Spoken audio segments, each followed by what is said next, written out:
Tu crois que la sorcellerie, c'est un mythe, un délire de vieux? Non.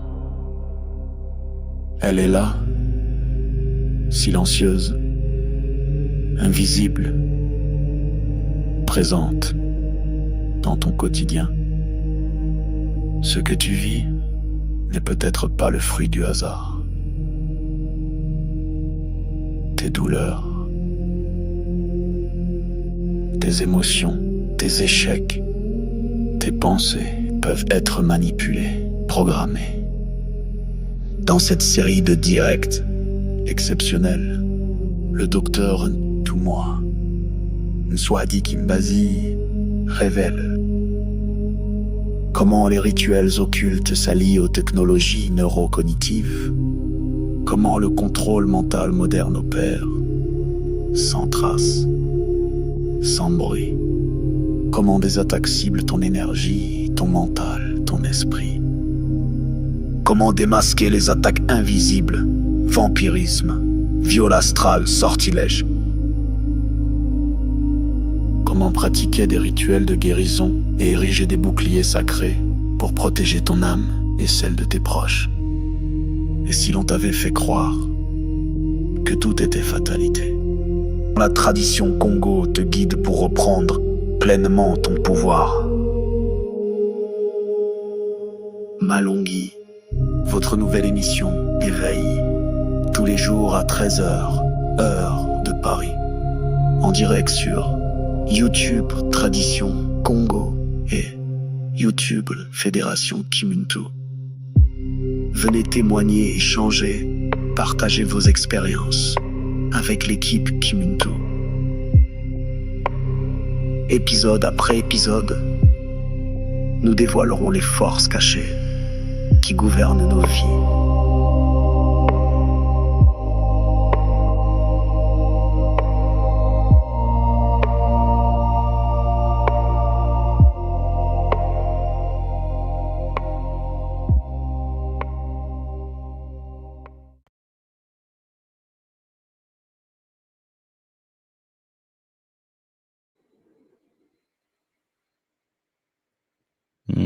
Botelempangi, Botenga Blaise. Alors, je pense qu'il y a un petit problème de connexion de son côté. Donc, je ne sais pas si c'est de mon côté, l'Empangui. Donc, dites-moi en commentaire si vous voyez Nga Blaise.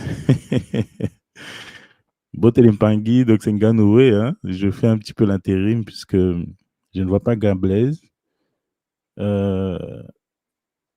Voilà. Voilà, papa. Beauté à tous, beauté à tous et bienvenue sur ce plateau.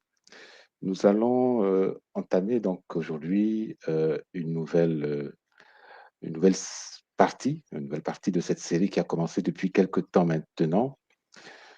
Bienvenue à tous ceux qui sont en ligne, bienvenue à tous ceux qui vont se connecter après.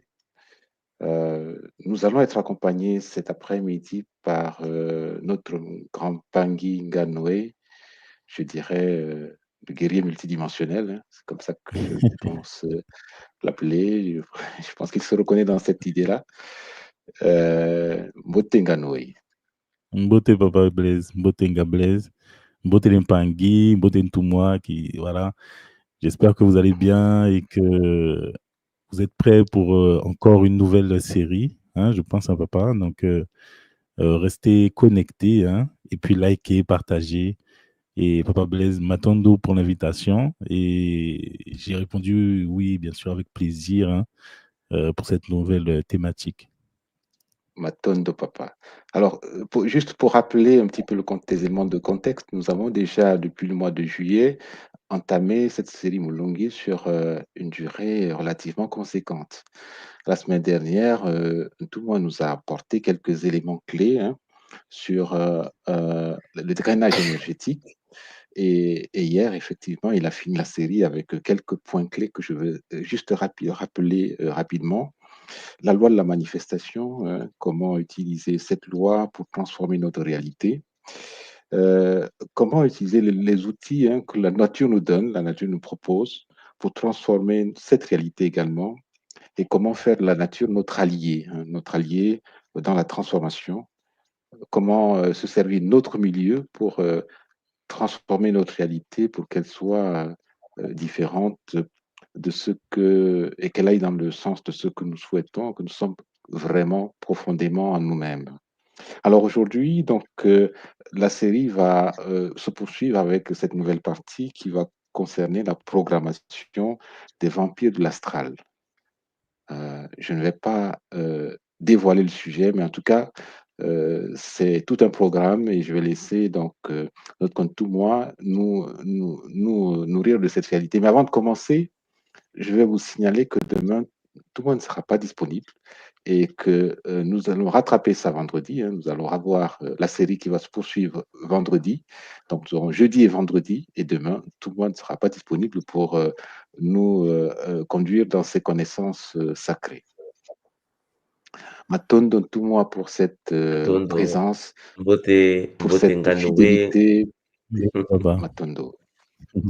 Mbote Nga Blaise, Mbote à vous deux, Mbote à toute la communauté Kimuntu, la grande famille solaire, Mbote à tous les Mpangi, partout où ils sont sur la terre, Mbote Onga Gataki, Onga Kimbazi, Onga Kinkoko, Mbote au Kilombo, Mbote au Malimba, Mbote à tous les enfants, à toutes les prêtres, tous les prêtres et les prêtresses de l'ordre sacré du soleil noir, Zola à Maman Kossi qui nous protège puissamment, Zola Mama Yang qui nous guide avec efficacité, Zola à Tutideti pour ses enseignements et l'éveil de notre intelligence, Zola à Kimbango pour la libération, Zola à tout le monde.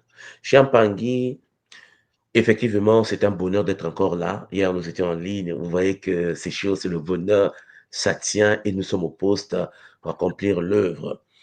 Et aujourd'hui, nous allons commencer une nouvelle partie qui aura 3 épisodes. Aujourd'hui, je vais vous parler en effet de la programmation des vampires de l'astral. Oui, Champagny, je pense qu'on commence à s'habituer au moulot qui, on a compris en effet que la jalousie fait partie en effet de la vie d'un être humain. L'être humain parfois est jaloux, il est haineux, il est colérique.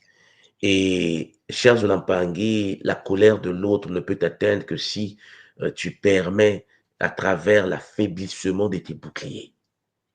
Donc, le message que moi je vous apporte depuis qu'on a commencé, c'est la prise de conscience de l'autodiscipline, de l'autoprotection.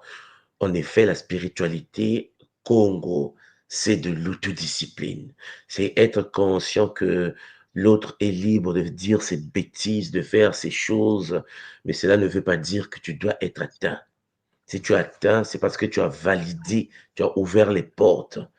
Et cher Zolampangui, ce que nous allons avoir maintenant comme enseignement, c'est que les Moulouki, c'est-à-dire les sorciers, les initiés de l'ordre ici-fétique, métatronique, démoniaque, et puis, cher Pangui, des êtres qui pratiquent en effet le narcissisme pervers, les gens capables de pouvoir, par le pouvoir du mpova, par des actes, par le regard, nuire à l'autre. Dominer la divinité de l'autre, chercher à briser les boucliers des autres. Tous ces êtres-là, les entités de la nature astrale iséfétique qui ont pour but d'absorber la vitalité du monde. Tous ces êtres, toutes ces entités, toutes ces structures fonctionnent d'une certaine manière. Oui, voilà pourquoi j'aimerais vous en parler.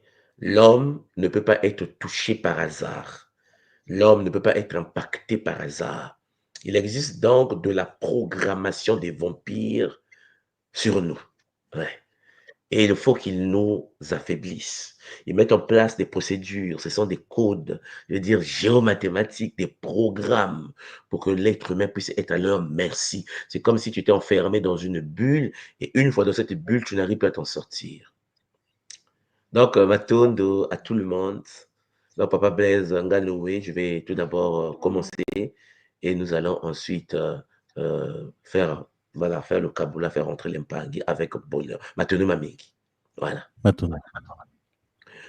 Alors, cher Pangui, hein, comme vous le savez, ce que nous allons faire maintenant, c'est quelque chose que nous avons l'habitude de faire. Vous êtes habitué maintenant à ce format, n'est-ce pas? La vie. La vie est une expérience très intéressante, sauf que certaines personnes n'ont pas de vie. Certaines personnes vivent par rapport aux vies des autres. Certaines personnes, chers Olampangi, sont déjà connectées aux forces de Muluki. Et donc, leur vie est vide. Vide, chers Olampangi. Il n'y a pas de vie, il n'y a pas de programme, il n'y a pas de projet, il n'y a pas de vision. Je vous l'ai toujours dit, une vie sans vision est une vie déjà programmée à s'anéantir. Aujourd'hui, donc, je vais commencer une nouvelle partie, la programmation des vampires de l'astral. Exploration ésotérique des dimensions invisibles de notre réalité et des forces occultes qui manipulent l'humanité depuis l'ombre. Je augmente un peu le niveau, je augmente un peu l'intensité.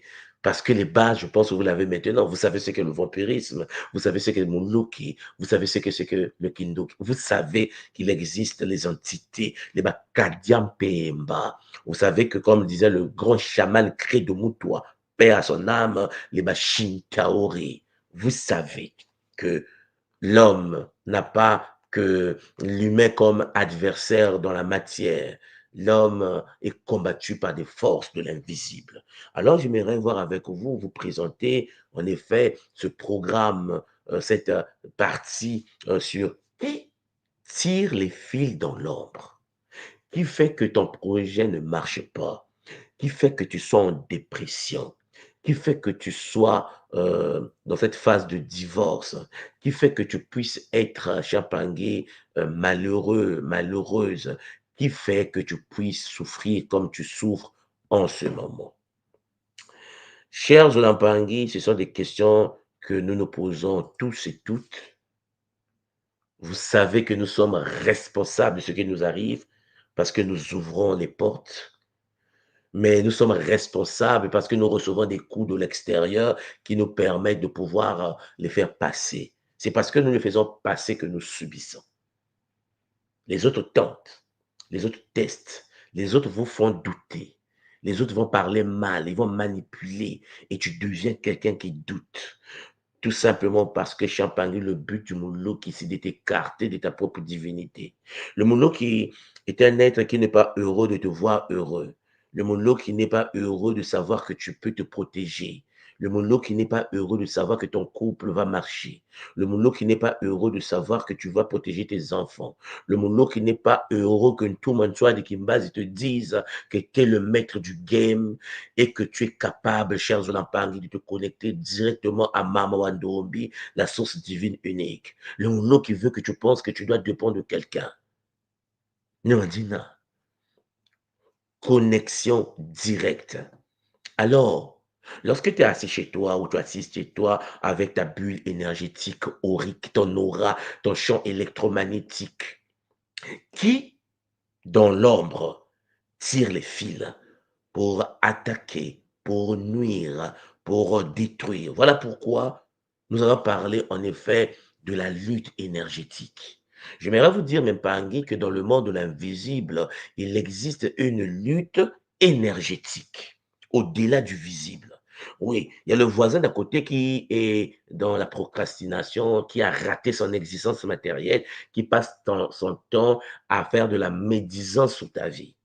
Et le Mbangi d'à côté, au boulot, qui en effet passe son temps à parler mal de toi. Oui, tiens, Mbangi, nous avons ce cas de figure.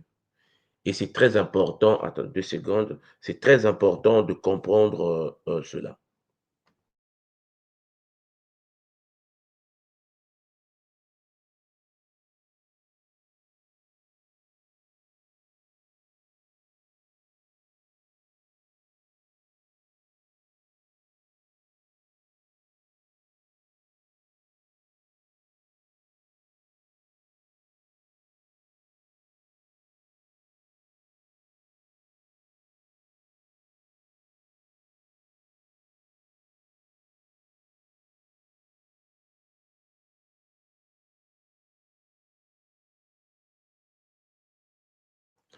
Oui, excusez-moi, il fallait que je puisse éteindre l'alarme qui sonnait, ça m'a dérangé.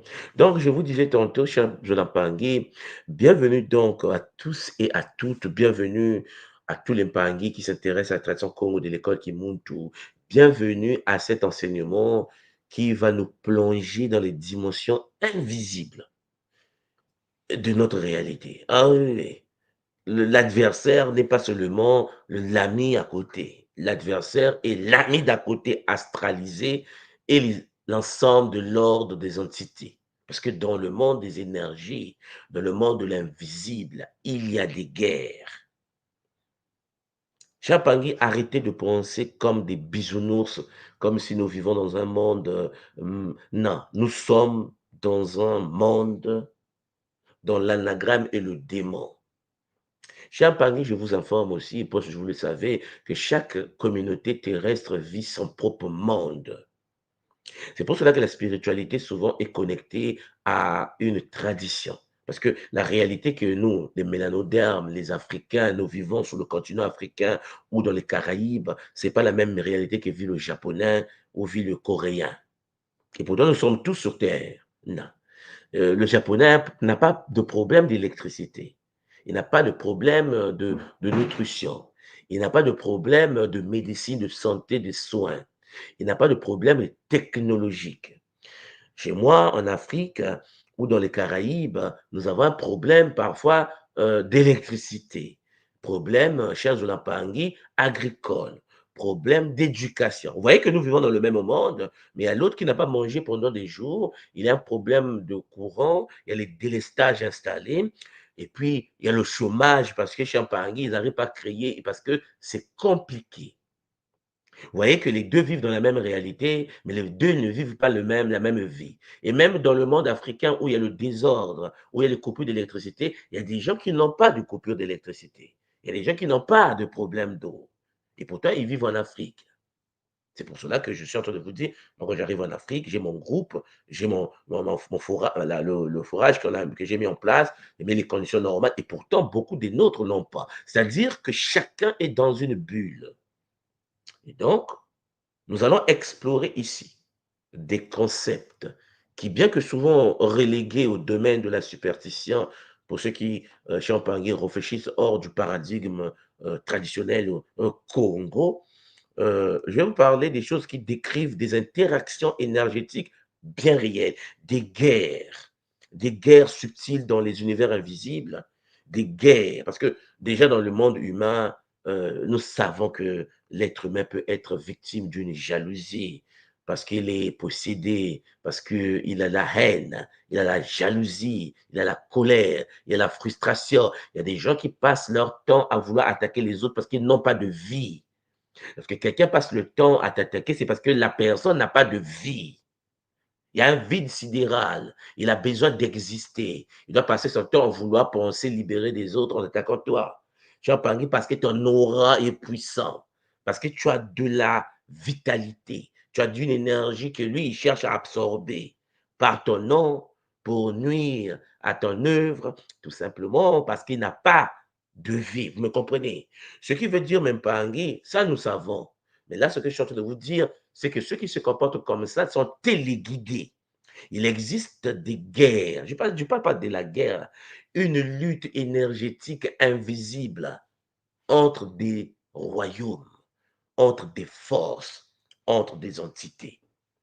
Nous allons découvrir ensemble ces forces subtiles. Je vais bien sûr les présenter de manière euh, résumé, nous sommes en public pour ne pas choquer certaines sensibilités. Nous allons découvrir ensemble ces forces subtiles qui influencent notre bien-être physique, émotionnel, spirituel. Nous allons apprendre à travers cette partie comment reconnaître leur présence dans nos vies quotidiennes. Parce que, comme je l'ai toujours dit, l'invisible gouverne le visible. La tradition Congo est claire dessus. L'imperceptible détermine le perceptible. Tu es un être physique et spirituel. Tu disposes d'un léma et ton léma doit interagir avec l'univers invisible. Beaucoup de gens sur la Terre n'ont pas la maîtrise de l'univers invisible. Et donc, ils vivent une vie, ils subissent leur propre existence.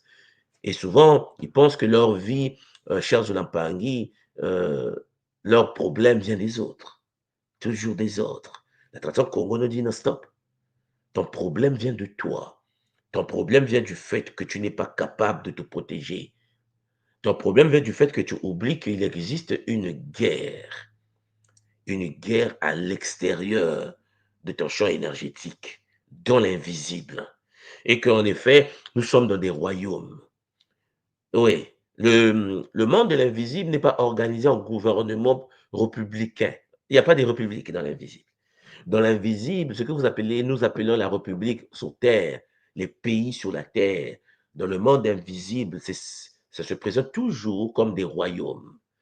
Chaque espace est dirigé par un roi, une reine, des êtres qui gouvernent l'invisible. Et nous sommes des êtres faisant partie des royaumes projetés dans la partie visible. En effet, la force invisible derrière gouverne le monde invisible et sa manifestation matérielle. La question que vous devez souvent vous poser, vous êtes de quel royaume? Parce qu'en effet, Champagne, une fois incarné dans le monde matériel, dans le monde visible, physique, vous dépendez d'un royaume. Mais lequel? Ah oui, lequel? Vous avez pensé que vous appartenez à un pays. Ah non, mais je suis en Belgique. Non. Il y a un royaume derrière. Il y a des royaumes qui gèrent l'ensemble des royaumes. Beaucoup des royaumes sur la terre sont connectés à une gestion invisible. Et ces royaumes subtils, ces royaumes invisibles sont en guerre. C'est ce que j'essaie de vous dire. Et la guerre de l'invisible se répercute dans le visible. Nous subissons, chers Champagne, des chocs des titans dans le monde matériel. Voilà pourquoi les textes sacrés nous enseignent que vous n'avez pas à lutter contre le sang et la chair, mais contre les démons, contre les principautés, contre les esprits dans le lieu céleste. Champagne, l'invisible, ce que toi tu ne vois pas avec tes yeux existe. Ils interagissent. Champagne, toi tu es la partie projetée. Donc, M. Champagne, j'ai un plan pour vous. Un plan de présentation, bien sûr. 3 parties. D'abord, aujourd'hui, succinctement, je vais aborder les acteurs de l'ombre. Je vais vous présenter cela. On va parler des esprits désincarnés et les âmes errantes. Je vais reparler des entités parasites, les larves et les coquilles astrales. Je vais reparler des vampires de l'astral, les catégories spécifiques. La séance prochaine, c'est-à-dire le jeudi, nous allons aborder les portes d'entrée et les pactes karmiques. Oui, les pactes. Il y a des gens qui ont des pactes karmiques. Il y a des gens, en effet, qui sont nés, déjà liés, connectés à l'astral, au monde démoniaque, au royaume astral. Ils ont la graine du désordre. Oui, déjà. Il y a des gens comme ça. Je fais donc la distinction entre royaume géré par la Mat et l'ensemble des mini-royaumes incarnés et les royaumes gérés par Iséphet et l'ensemble des royaumes. Ceux qui sont de l'ordre sacré iséphétique ont le sceau iséphétique, la graine iséphétique et fonctionnent avec des vibrations iséphétiques. C'est chaud. Ils vont chercher à changer, c'est une impossibilité mathématique. Est-ce qu'on peut changer de camp? Est-ce qu'on peut passer de maths à Iséphet? Chers Olampangi, c'est chaud. Peut-être la prochaine réincarnation. Quand tu es né réincarné dans cette réalité avec une graine, très difficile que tu puisses supprimer la graine. C'est pour cela, Champangui, il y a ce que Nfumukimbangu a appelé les Banabilaka, les enfants indigo, les enfants cristal, les enfants de la lumière dorée, les enfants de la prophétie. Benansilulu. Oui, Champagne. Il y a les Benansilulu et les autres. La question que vous devez poser, c'est que les Benansilulu ne sont pas seulement en Afrique. Ce que je viens de vous dire, que quelle que soit l'origine, ça peut être en Occident, ça peut être en Asie, ça peut être en Amérique, ça peut être partout, en Antarctique, les Benansilulu, les Banabilakas naissent. Et puis, il y a aussi les Bana Moloki, les enfants nés sorciers. C'est pour cela que Champagne, il y a des moments, tu peux être en paix et que tu dis à ton frère, oui, regarde, le Bumuntu, le Zola, le frère est en colère, la sœur est en colère. Tu dis, mais quoi, mais pourquoi tu ne comprends pas qu'il faut le Zola? Il dit, non, je ne suis pas d'accord, je m'énerve. Vous ne comprenez pas une chose, vous devez le comprendre, qu'il y a des gens qui viennent sur la terre avec la graine du royaume astral. Je sais pourquoi j'utilise le mot royaume, vous allez me comprendre, parce qu'en effet, en tant que des princes et des princesses de l'ordre de Math, il y a une puissance derrière, Charles Lampangui, la flamme noire de Nsona, qui nous permet en fait de fonctionner dans le Nza. Certains enfants de l'ordre astral veulent toucher à la flamme noire. Champagne, incompatibilité. Vous savez ce qu'on appelle l'incompatibilité? Hein? L'incompatibilité. Quelqu'un vibre dans, soi-disant, le Zola, manifeste la jalousie, la haine, la frustration. Et ça, nous allons voir cela avec bonheur. Donc, dans cette première petite partie, comme je vous l'ai dit, ça sera un résumé du résumé, les acteurs de l'ombre. Oui, Champagne. Vous devez savoir qu'il existe les esprits désincarnés, des entités parasites, des vampires de l'astral. Je vais essayer de vous les présenter dans cette première partie. Déjà, pour commencer, qu'est-ce qu'on appelle esprit désincarné? Parce qu'il y a oui, il y a les esprits désincarnés, mais qu'est-ce que cela veut dire exactement? Ici, il s'agit en fait de l'âme, ce qu'on appelle chez nous Moela, Moyo, l'âme individualisée du monde, connectée à l'âme suprême de la communauté. Je vous ai déjà parlé de ça, n'est-ce pas? Bon, vous avez le Moyo qui est dans le sang. Il s'agit ici donc de ce Moyo ou de la conscience d'un être humain, c'est-à-dire son Kembo, qui, cher Jonampang, après la mort physique de l'être, n'a pas complètement vécu sa transition, n'a pas complété sa transition vers les plans de lumière, n'a pas eu accès à Kumpemba, c'est-à-dire Mbokabakulu, c'est-à-dire Nkaanga. Vous me comprenez? Il y a des gens qui meurent sur la terre qui n'ont pas accès au royaume céleste des Bakulu. Ah, je vous ai dit, il y a des royaumes de l'invisible. Nos ancêtres, les gens qui vivent une vie de paix dans le game, une vie de maths, une vie du Zola, Champangui, ont accès à l'univers sacré. Ils repartent dans le royaume parce que nous venons du royaume. Kukongo, toi Touka. Kukongo, toi tout. Nous venons du Congo. Les anciens étaient clairs. Les anciens nous ont laissé le code. Ils nous ont dit, nous venons de Congo. Et nous allons bâtir Congo sur la terre. Le but des anciens Congo était de transférer, de bâtir sur le plan matériel, sur le plan visible, la carte du plan céleste. Le but des anciens Congo était de pratiquer la géographie sacrée. L'image du plan céleste, le Congo, vous comprenez, Kumpemba, sur terre. Ambanza Congo. Ambanza Congo, la cité du feu sacré, où vivaient les Ambazi, les êtres de lumière. Ah oui, ils se définissaient eux-mêmes comme étant les Ambazi, des êtres de lumière. Les anciens n'étaient pas ce que vous pensez. C'est pour cela, Champagny, je vous ai dit que puisqu'il y a la guerre dans l'invisible et que nous avons été shintaorisés, il existe donc une différence entre la tradition Congo d'avant l'esclavage et la tradition Congo après l'esclavage. Parce que Champagny, après la colonisation, nous avons été phagocytés. Voilà pourquoi vous constatez qu'il y a un désordre total sur la Terre. Parce qu'en effet, les êtres humains, la majorité se sont déconnectés, chers Olampangui, du royaume. Du royaume.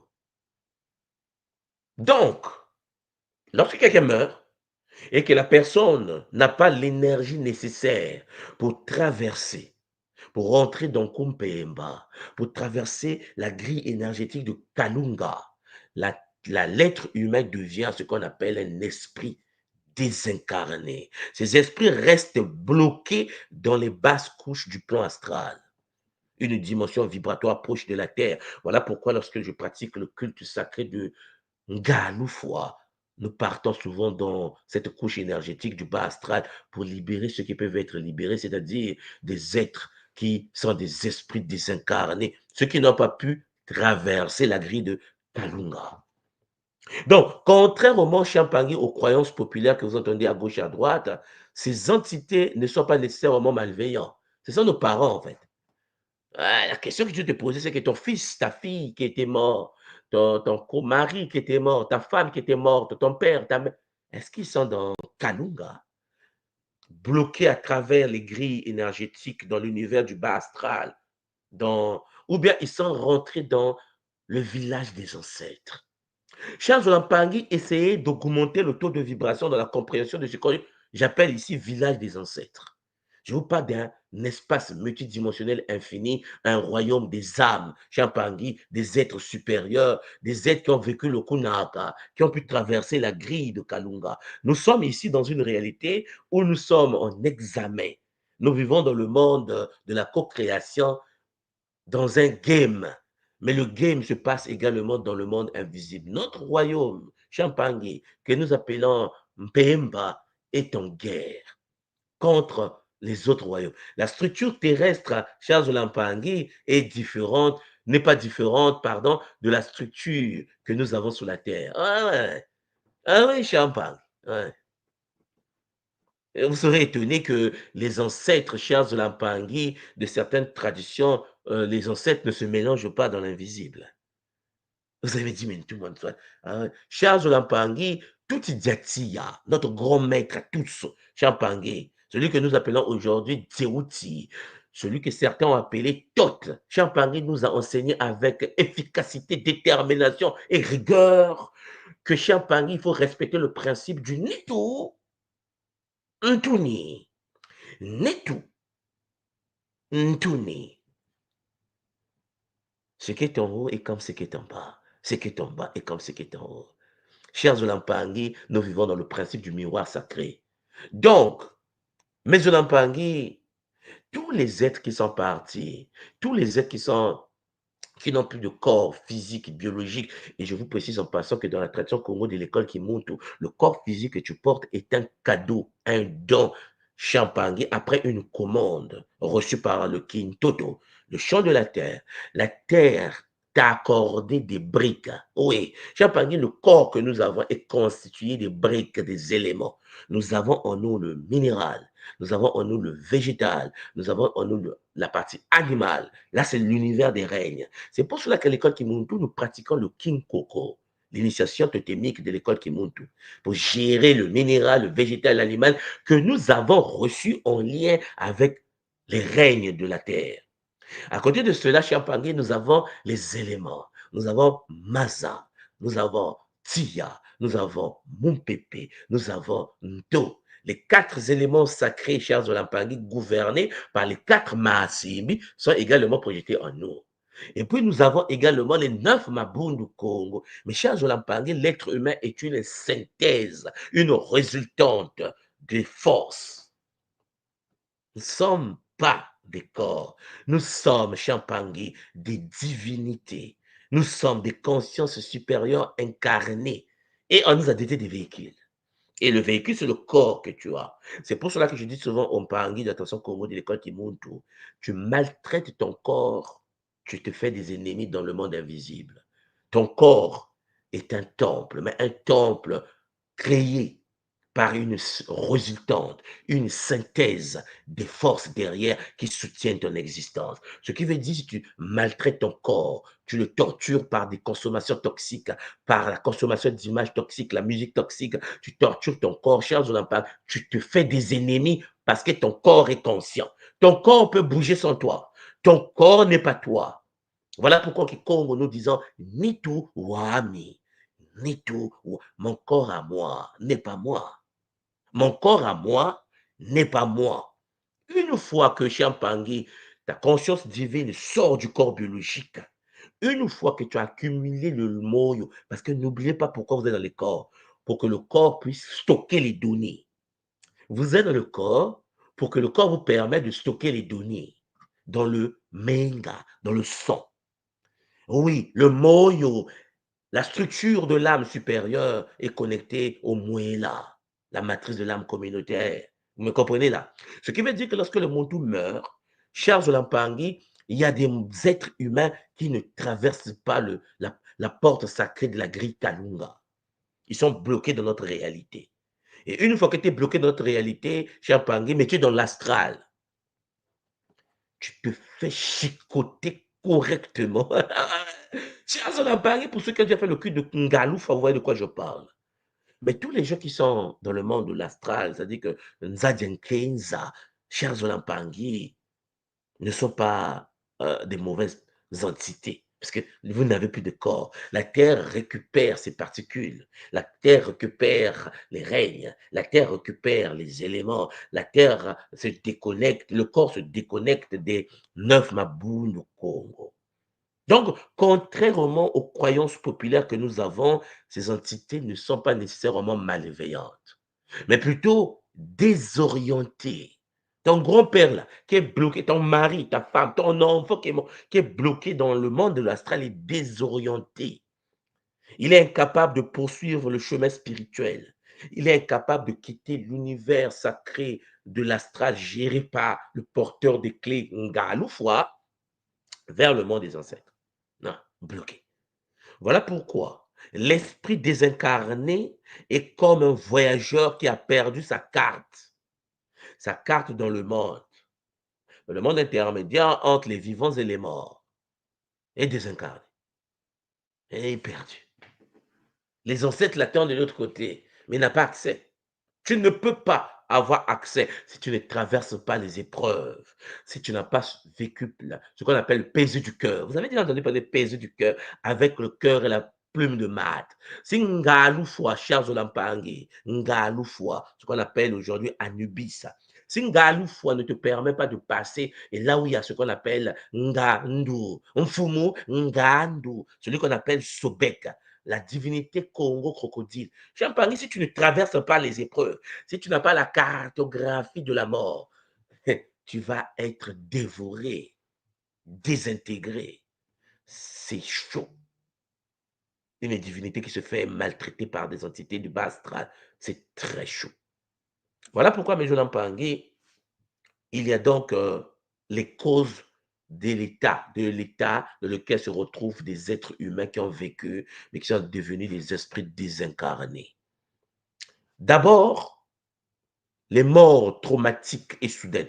Je vous l'avais déjà dit, dans la tradition Congo, lorsque tu meurs traumatisé dans un accident de décapitation, tu meurs avec des douleurs, accident, lorsque tu te suicides.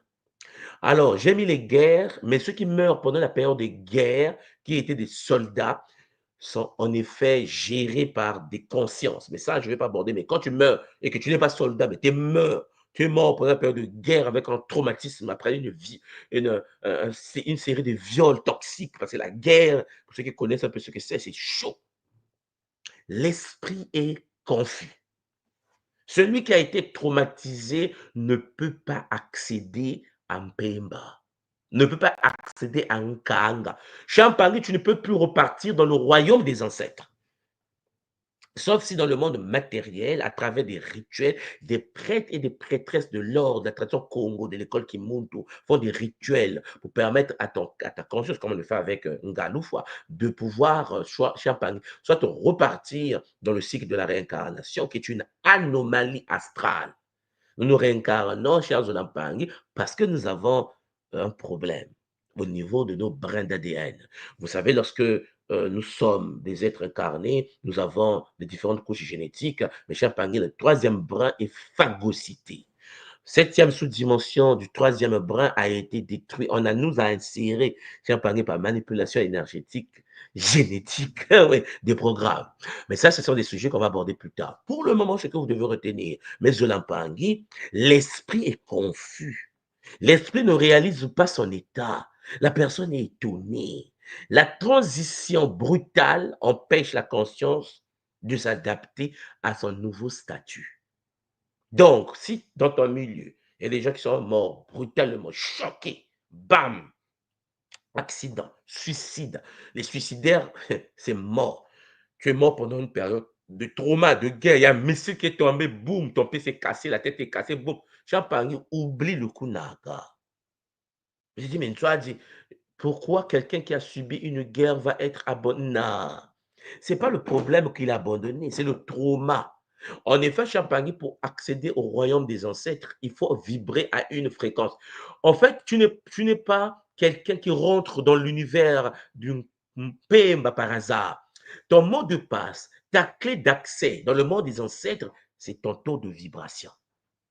Ta clé, c'est ton le léma. Le léma vibre à une certaine fréquence. Si tu n'as pas accédé, si tu n'as pas, pendant que tu étais vivant, dompté ton organisme pour atteindre une maturité spirituelle, tu n'auras pas accès. Tu vas te présenter devant Kalunga, ça ne va pas s'ouvrir.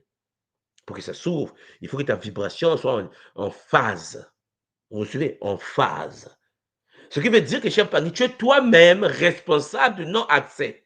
Ce qui veut dire que, cher Pangui, si tu es mort par traumatisme pendant une guerre, c'est parce que ta vie t'a conduit dans des coordonnées multidimensionnelles, hein, multitemporelles. Ce n'est pas par hasard que tu te retrouves sur ce lieu pendant ce temps, à la période de cette guerre, lorsque ce missile est tombé. C'est par compatibilité énergétique. Voilà pourquoi nous qui sommes nés au Congo et que nous avons vécu des guerres et qu'on est passé par l'étape des enfants soldats, Jean Pangui, c'est par compatibilité énergétique. C'est dur, n'est-ce pas? Nous avons fait des choses dans le passé aussi. Nous sommes revenus, on est nés dans des situations, de territoires. Et il y a des guerres. Mais pendant la guerre que nous avons vécue au Congo-Brazzaville en 97, 98, pour ceux qui connaissent le trauma que nous avons vécu au Congo-Brazza, chers Olampangui, beaucoup sont morts. Mais nous, on est toujours là. Vous comprenez ce que je suis en train de vous dire? On a grandi dedans, on n'est pas mort. Parce qu'en fait, chers Olampangui, tout est un problème d'alliance. Celui qui part dans la prison de l'astral a des alliances aussi. C'est par compatibilité. Donc, traumatisme, accident de voiture, la tête se décapite, le fer rentre dans le cœur, tu es perdu, le choc t'empêche de vibrer. Le choc. Voilà pourquoi les initiés Congo, puisqu'ils le savent, qu'est-ce qu'ils font? Ils se cachent dans la forêt. Parce que l'initié Congo, il est pour lui dans la forêt. Il est à Manyanga en RDC. Il ne sort pas. Il y a des initiés Congo qui ne sortent pas. Il y a des gens qui sont en Kamba, parce qu'ils ne savent pas Nkamba, le territoire de Kimbangu. Il y a des gens qui ne sortent pas de l'Afrique. Ils se disent, mais je ne vais pas aller me faire traumatiser. Moi, j'attends le coup Naka. Je meurs en paix, je me casse. Oui, il y a des gens comme ça. Et puis, il y a des gens qui pensent que la vie est simple. Donc, ils se mettent dans le mouvement. Nous, comme nous autres, là, on voyage et tout. Mais Champagny, c'est parce qu'on se dit, il y a compatibilité énergétique. Si les Bakou le savent que tu vas mourir dans tel état, tu vas mourir dans tel état, mais tu vas revenir. Ou soit tu vas passer par cette phase de trauma qui traumatise ton existence à profondeur. Il y a des attachements matériels également, des attachements émotionnels. C'est-à-dire que lorsque tu vis sur la terre et que tu as des liens avec des lieux, tu aimes tellement ta maison au-delà de ta propre vie, tu aimes tellement ta voiture au-delà de ta propre vie, tu aimes tellement le matériel au-delà de ta propre existence, tu crées des liens énergétiques. À ta mort, ton esprit ne peut pas rentrer dans l'univers des ancêtres. Vous devez comprendre que c'est compliqué. Voilà pourquoi l'amour que tu dois porter, tu dois porter à Maman Ndombi. Les liens profonds à des lieux, des possessions ou des proches. Tu es mort, tu as tellement aimé ton mari, tu peux pas partir. Il y a des rituels pour te laisser partir. Voilà pourquoi, à la fin, lorsque le mari ou la femme est en deuil, il faut des rituels de purification et de transition. Parce que ces attaches créent des ancres. L'être humain, c'est pour ça qu'on dit qu'il est difficile à celui qui est dans la matérialité de rentrer dans le royaume céleste. Lorsque tu es sur la terre, chers Olampang, et que tu aimes tellement ta voiture plus que tout, tu ne vois pas passer. C'est un problème de vibration. Ta conscience, une fois désintégrée, une fois sortie du corps biologique, sera perdue. Parce que où est passée la voiture? Il y a des gens, des entités, des êtres qui ont vécu sur la terre, qui, après leur mort, sont debout devant leur voiture. Des esprits errants existent. Il y a des, oh, ton père est mort, mais de temps en temps, on voit papa dans la maison. De temps en temps, on voit papa n'est jamais parti. Papa ne peut pas partir. Parce que papa a commis l'erreur d'aimer sa maison plus que le Bumuntu. D'aimer la maison plus que le Kimundu. C'est-à-dire que tu as aimé la maison plus que ta propre tradition. Mais tu vas aller où? Tu restes connecté à ta maison. Tu deviens quelqu'un qui apparaît de temps en temps. Lorsque les enfants sont fréquentiellement supérieurs, ils regardent, oh, mais j'ai vu papa passer. Papa est un esprit errant. Il va se faire pendant son. Chez un Paris, les enfants grandissent, ils vont mourir. Toi, tu vas rester dans cette maison. Dans le malheur. Perdu. Tu deviens quelqu'un qui va hanter une maison parce que tu as tellement aimé ta maison que tu as oublié que c'est vanité de vanité. Tu ne peux pas aimer le matériel au-dessus, chers Olampangui, de Mama Wandombi. Donc, vous voyez que ces attaches créent donc des ancres, Des ancres qui maintiennent l'esprit dans les plans inférieurs. Des ancres. Il y a aussi la peur. Il y a aussi les croyances limitantes. Oui, peur de jugement. Tu as peur que les autres jugent. Tu as peur. T'as peur. Oublie l'ascension. La mort, Champagne, la prison t'attend. Oui, même soit, il dit, mais tu as peur. Mais j'ai peur qu'on me juge. J'ai peur que les parents sachent que je suis dans le Kimuntu. Mais, cher Zolampangui, tu ne sais pas pourquoi tu pratiques la tradition. Tu vas mourir, n'est-ce pas? Nous allons mourir, n'est-ce pas? Tu vas comprendre. Et pourtant, on te le dit déjà. Kimbangu l'a dit. Maman Kimpamvite l'a dit. Papa Toko l'a dit. Tous les initiés Congo l'ont dit. La peur du jugement, la peur du regard de l'autre. Champagny, tu es astralisé parce que si tu as peur du jugement, c'est que ta bulle aurique est fissurée, phagocytée, brisée. Parce que, cher Zolampangui, quand tu es dans ton bouclier aurique, tu as peur de rien du tout. Tu es dans une guerre, tu as le bouclier. Cher Zolampangui, si ton corps énergétique est désintégré, tu repars dans le royaume, tu te charges d'énergie. Si tu passes à un niveau supérieur, tu fais le coup Naka dans la 5e, la 6e, la vie continue. Si tu n'as pas telle énergie nécessaire, tu reviens dans le game avec des capacités multidimensionnelles, armées encore puissamment, avec une bulle Champangui supérieure. Mais c'est la vie, en fait. Peur du jugement, peur d'aller en enfer, peur. Ah, j'ai peur. Ah, si je meurs, je vais aller en enfer, je serai jugé. Le Christ a dit, c'est compliqué. La peur, l'absence de croyance en après la vie. Ceux qui ne croient pas, ceux qui ne savent pas que Kumpemba existe, ne vont jamais y accéder. Tu fais le gangster, tu vas mourir un jour, n'est-ce pas? Celui qui ne sait pas, qui ne croit pas que le village ancestral existe, que le monde Kumpemba existe, ou ce qui est géré par des Bantino, cher Zolampangui, ne peut pas y traverser. Donc, tu ne verras même pas ça. Parce que c'est un problème de taux de vibration. Cher Zolampangui, ces chemins mentaux figent l'âme dans un état de transition perpétuelle. La personne est perdue. Le traumatisme spirituel est la première cause de l'errance astrale des âmes qui ne parviennent pas à transcender, à traverser les plans vibratoires inférieurs. Vous voyez que les causes, c'est simple. Il y a des morts traumatisées, soudaines, mais il y a aussi l'attachement matériel et émotionnel. La colère, tu es en colère. Tu es en colère contre un frère. Tu ne vas pas traverser. Tu vas mourir un jour. Je suis en colère contre mon père. Je ne parle pas. Tu ne vas pas traverser. Aucune personne dans l'émotion et toxique ne peut accéder au Kumpemba. Le Kumpemba est réservé à des gens qui disent « Zola, je m'en fous. Je ne suis pas là à me connecter aux humains qui pensent qu'ils sont intéressants. » Tu as ta vie, tu vis ta vie, c'est ton game. Les autres, c'est des détails. Il faut que vous compreniez ce que je viens de vous dire. Voilà pourquoi je vous dis attention, tes émotions, que ce soit dans le bonheur ou dans le mal, quand tu es tellement connecté à la matérialité, au monde d'ici, tu ne vas pas traverser.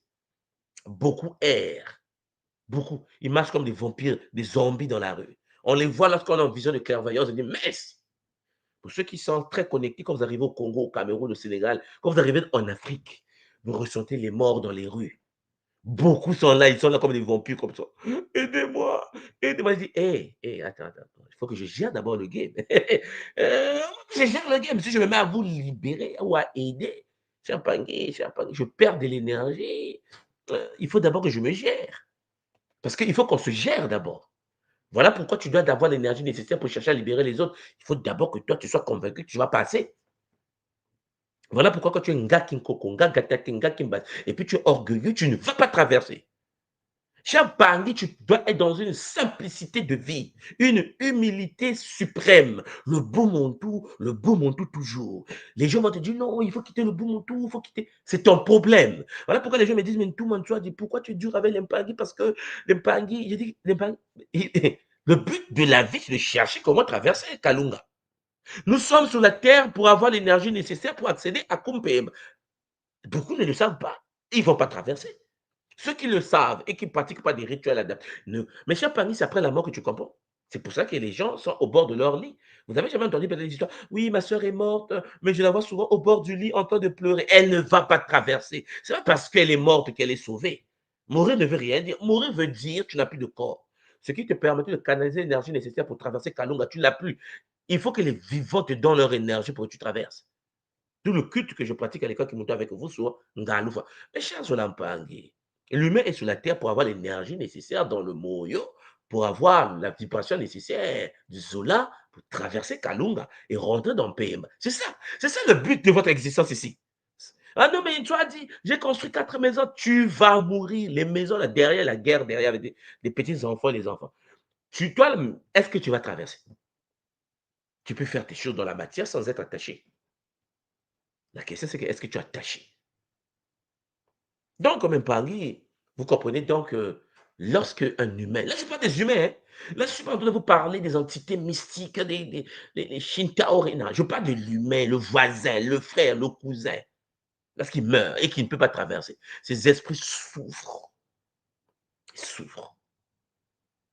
Pour subsister dans cette dimension intermédiaire, ils ont besoin d'énergie vitale. Vous me suivez là?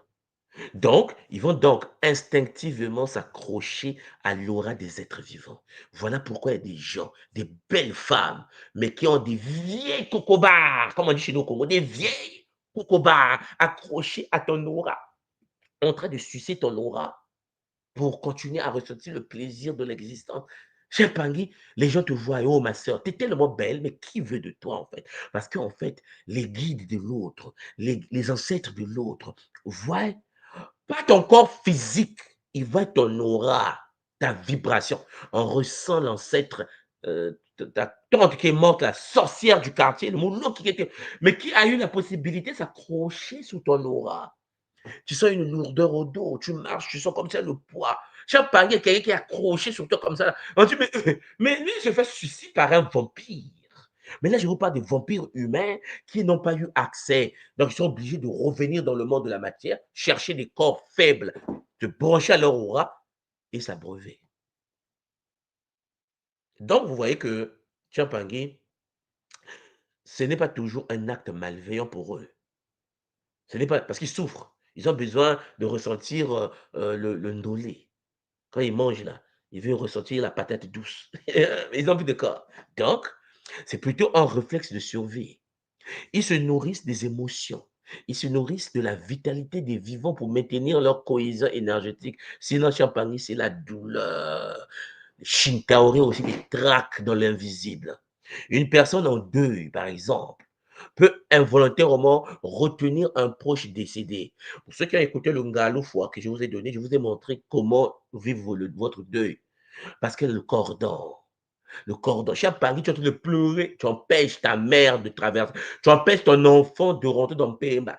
L'enfant peut être équilibré, l'humain l'empêche de rentrer. Un humain peut t'empêcher de rentrer parce que l'humain est en train de te retenir énergétiquement. Donc, une personne en deuil, là, Champagny peut involontairement retenir un proche décédé qui se nourrira par la suite de son énergie. Parce que c'est toi qui l'as retenu. Tu as pleuré, non? Bon, reçois les conséquences de ça. Lorsque quelqu'un meurt d'attention corona, on fait la fête. La fête. Lui, au moins, il est parti dans Mbemba. Hein? Vous comprenez la différence? Non, pleure pas les morts. Les morts ne sont pas morts. Ça dépend si le mort vibrait astralement. Là, on dit, mais il est mort. Mais est-ce que son taux de vibration avait le code? Est-ce qu'il a eu la vibration nécessaire pour traverser Kalunga? Oh non. Mal barré. Bon, on va faire le rituel communautaire pour le ramener dans un corps physique. On va demander à Maman Toto de l'autoriser la réincarnation. Si tu n'as pas des gens comme ça qui t'aiment à ce niveau, cher Zolampag, par ton comportement astral, tu pleures pourquoi? Tu ne l'aimais pas. Et puis, la majorité des gens, lorsqu'ils perdent quelqu'un, ils pleurent. Mais c'est des hypocrites multidimensionnels. Cher Pangui, quand tu rentres dans une veille, tu vois celui qui tombe sur la pointe, là, celui qui tourne au sol. Là. Mais il y avait des disputes tous les jours. Ils ne s'aimaient pas. C'était la médisance tous les jours. L'humain fait comme ça. C'est comme moi, tout mon soir, je vous transmets le savoir de la tradition Congo. Beaucoup de gens boudent. Ouais, je vais quitter Kimoto, j'aime pas Kimoto. Le jour qu'ils vont entendre qu'une soit est mort, il faut sembler. L'hypocrisie astrale. C'est comme ça que l'humain est. Il est méchant, il a la graine du diable. Et donc, en gros, il se comporte comme un monstre. Il fait semblant, il attaque, mais il fait semblant de mourir. C'est la première personne qui va rouler au sol. Vous comprenez le délire? Nous, dans la tradition Congo, des cas qui montent, lorsque quelqu'un meurt, on fait la fête. Parce qu'en fait, vous devez comprendre c'est quoi la mort. La personne a une possibilité de traverser. Mais cher Pangui, toi, tu restes dans la matrice. C'est lui, il s'est préparé et qui doit traverser. Laissez-le partir. Mais on est tellement méchant qu'on oublie que pleurer, cher Zolampangi, pendant un deuil, c'est aussi retenir le mort. Mais le mort qui est retenu, tu l'as retenu, il va se nourrir de ton énergie vitale. Tu vas te faire auto-posséder par ton propre enfant, ton mari, qui n'est jamais parti parce que tu l'as retenu.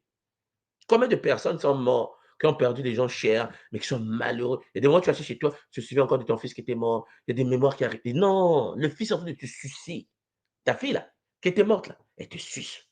Tu perds de la vitalité dans le mot. Toi aussi, tu ne vas pas traverser. Tu l'as empêché de traverser? Tu ne vas pas traverser. Combien de personnes se sont retrouvées? Ah oui, en fait, je vois un enfant à tes côtés. Ah oui, j'avais fait un avortement. L'enfant n'a jamais traversé. Mais Champagne, t'es mort. Il va continuer à sucer. Tes projets, il va les sucer. Et en plus, lorsqu'il devient poltergeist, c'est-à-dire que lorsque l'enfant qui était parti, le mari qui était parti, devient mari jaloux. Vous savez, un mari jaloux mort. La dame veut reconstruire sa vie. Le mari te met les bâtons dans les roues, dans l'invisible. Mais tu ne l'as pas laissé partir. Ta femme est jalouse, mais dans l'invisible. C'est chaud, hein. Lorsque madame, toi, ma soeur, tu as épousé un mari, ton mari, non, ton nouveau mari que tu as pris dans ta vie, là, a une femme jalouse derrière. Et la soeur se fait taper correctement dans le foyer. Je ne comprends pas, depuis que je suis dans le foyer, je fais des fausses couches. Tu penses que l'autre va t'autoriser d'avoir des enfants. Mais l'autre pense que tu as pris sa place. Puisqu'il n'est jamais parti.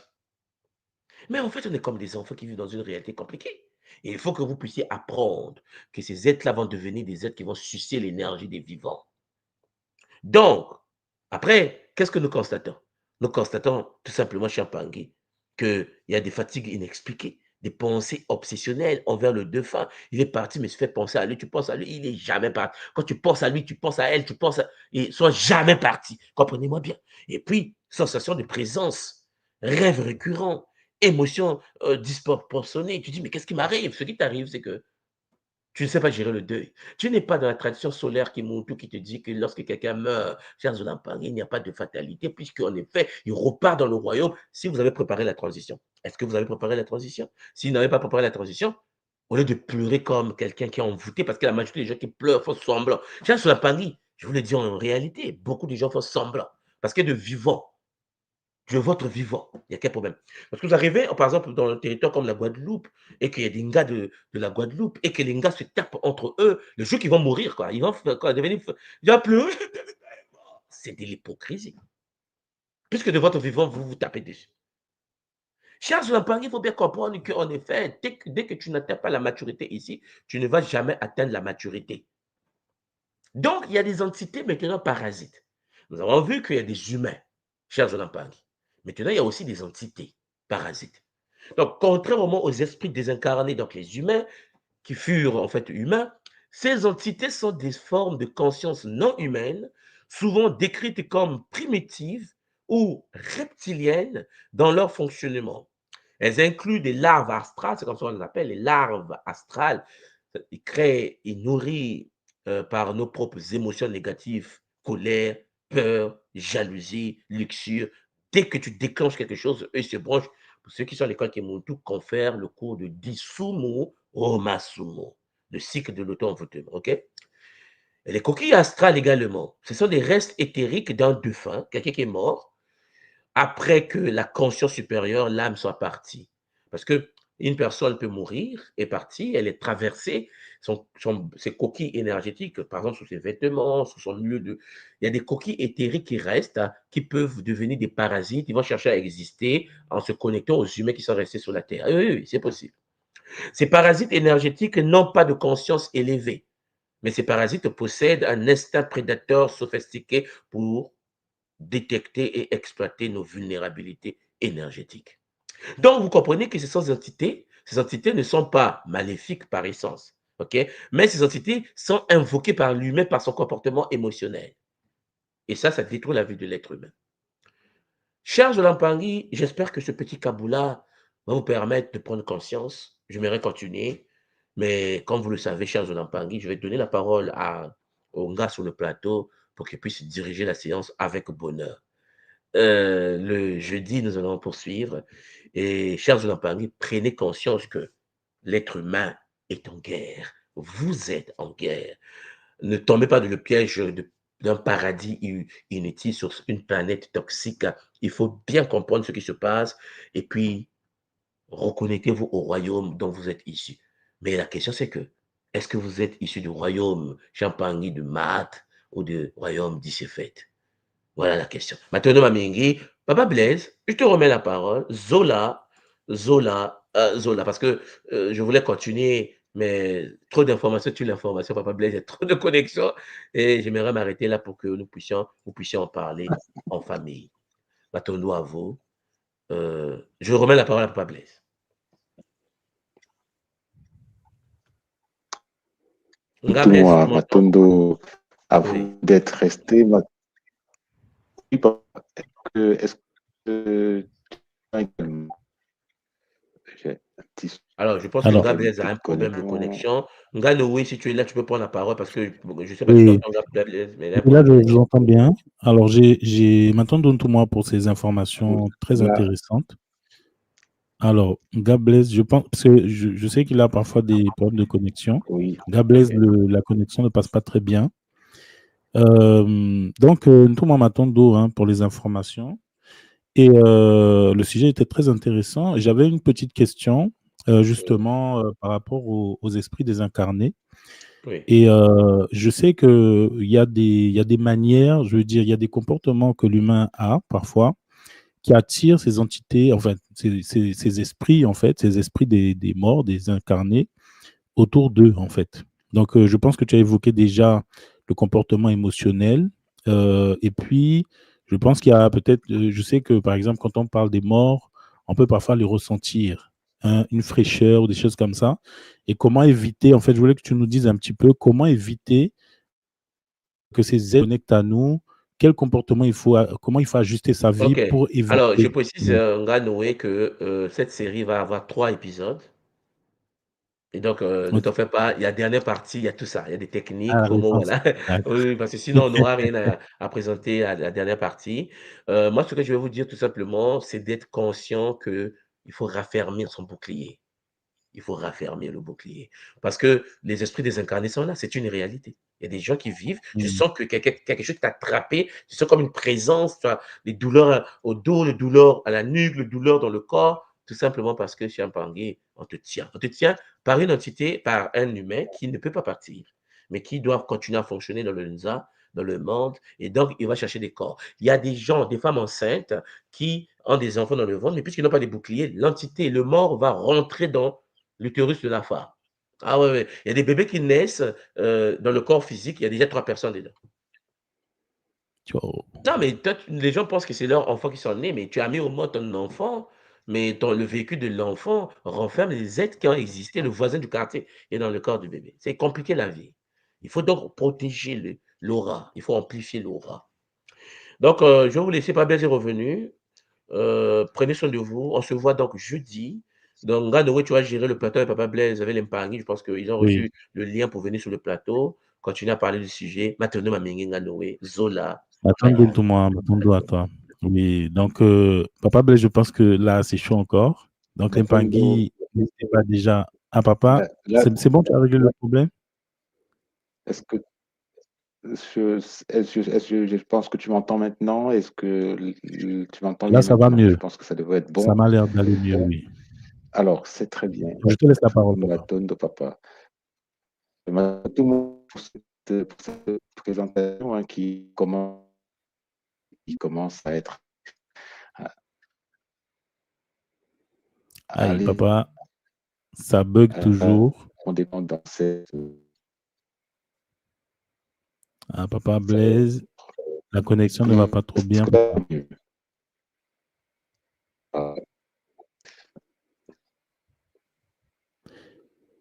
Oui, Papa Blaise, si tu peux régler la connexion, ça bug un peu. Donc, l'Empangui, n'oubliez pas de liker, de partager et de vous abonner, bien sûr. Et j'aimerais savoir un petit peu avec vous, est-ce qu'il y avait des questions? Est-ce que le sujet vous a parlé? Et si vous voulez nous rejoindre sur le plateau l'Empangui, on vous a mis le lien. Hein, je pense que Gables vous a mis le lien. OK? Donc, vous pouvez nous rejoindre sur le plateau pour discuter du sujet avec Zola, toujours. Donc, je n'aurai pas aujourd'hui la réponse à ma question. Gables, je pense que on dirait que c'est un peu plus fluide ta vidéo, donc peut-être Là, c'est que mieux. là, c'est mieux là. Là, c'est mieux. Oui, donc, je te remets la parole, Voilà, papa. Matondo Papa. Ah, Matondo Papa. Alors, nous allons poursuivre donc cette séquence hein, qui permet de cabouler sur le sujet du jour et qui nous permet d'échanger et d'inviter les uns et les autres à venir partager ce qu'ils ont perçu, ce qu'ils ont capté, ce qu'ils ont entendu, ce qui les a marqués, les expériences vécues par rapport à cette question-là. Et je pense que ceux qui ont fait l'ERIC, notamment concernant Galoufos, peuvent nous en dire beaucoup aujourd'hui. Hein, ils peuvent partager un petit peu ce qu'ils ont vécu par rapport à cette notion d'être désincarné, cette notion de Kalunga, cette notion d'être qui traîne dans le bas astral et qui n'ont pas encore réussi à traverser. Donc, je vous invite tous à venir partager par rapport à ces sujets-là qui illustrent, n'est-ce pas, le propos du jour, qui est les êtres qui les, qui tirent les ficelles, et c'est avec ce premier point qui concerne la, la, les êtres désincarnés. Alors, je pense que c'est désincarnés, les différents. Donc, vous êtes les bienvenus sur le plateau, mais déjà, toi, papa, tu as vécu plusieurs RIC sur ce sujet. Qu'est-ce que tu peux en dire de l'expérience? Oh, papa, en termes de RIC, alors, on a fait Bon, moi, c'est un peu compliqué, vous savez, toujours, hein, donc moi, je ne vois pas trop hein, dans le monde invisible, parce que moi, ma mission n'est pas tellement à ce niveau-là, en tout cas pour le moment. Mais je sais qu'au niveau de la dernière RIC, c'était la RIC Bretagne, donc c'était la RIC des possessions et où on a eu le rituel de Ngaloufoua. Donc, ce rituel Ngaloufoua consistait justement à libérer les ancêtres qui nous plombent, en fait. C'est-à-dire que, pour expliquer un petit peu aux Mpangui qui découvre un petit peu cet univers-là, c'est-à-dire que le monde de la spiritualité, c'est le monde de l'ADN, la gestion de notre génétique. Et dans notre ADN, nous avons des ancêtres qui sont là, qui ont vécu avant nous et qui ne sont pas forcément passés, justement. Et le but de ce rituel, c'était de leur permettre de passer, c'est-à-dire libérer ces êtres-là qui influencent notre vie.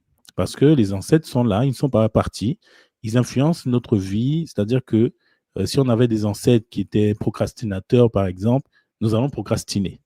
Donc le but du rituel, d'après ce que tout le monde nous a expliqué d'ailleurs, c'était de faire passer ces êtres-là pour nous permettre de nous libérer, en fait, d'avoir plus de volonté, d'avoir plus de... C'est-à-dire se libérer des ancêtres. Alors, c'est une partie du rituel, hein, déjà se libérer des ancêtres qui nous plombent, hein, ceux qui vivent à travers nous, Oui, qui nous empêchent d'avancer. Parce que parfois, certains ancêtres n'avaient pas effectivement. la graine de Mahat. Ils ont vécu des choses désordonnées, ils ont fait du mal et tout. Donc, parfois, ces ancêtres-là impactent notre comportement dans la matière. Et puis, il y avait une deuxième partie, donc des ancêtres qu'il fallait libérer. C'était les ancêtres puissants.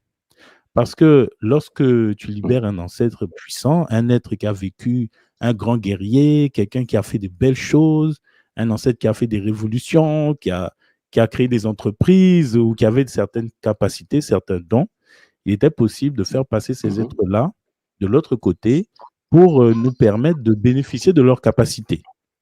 Donc, c'était un rituel magnifique.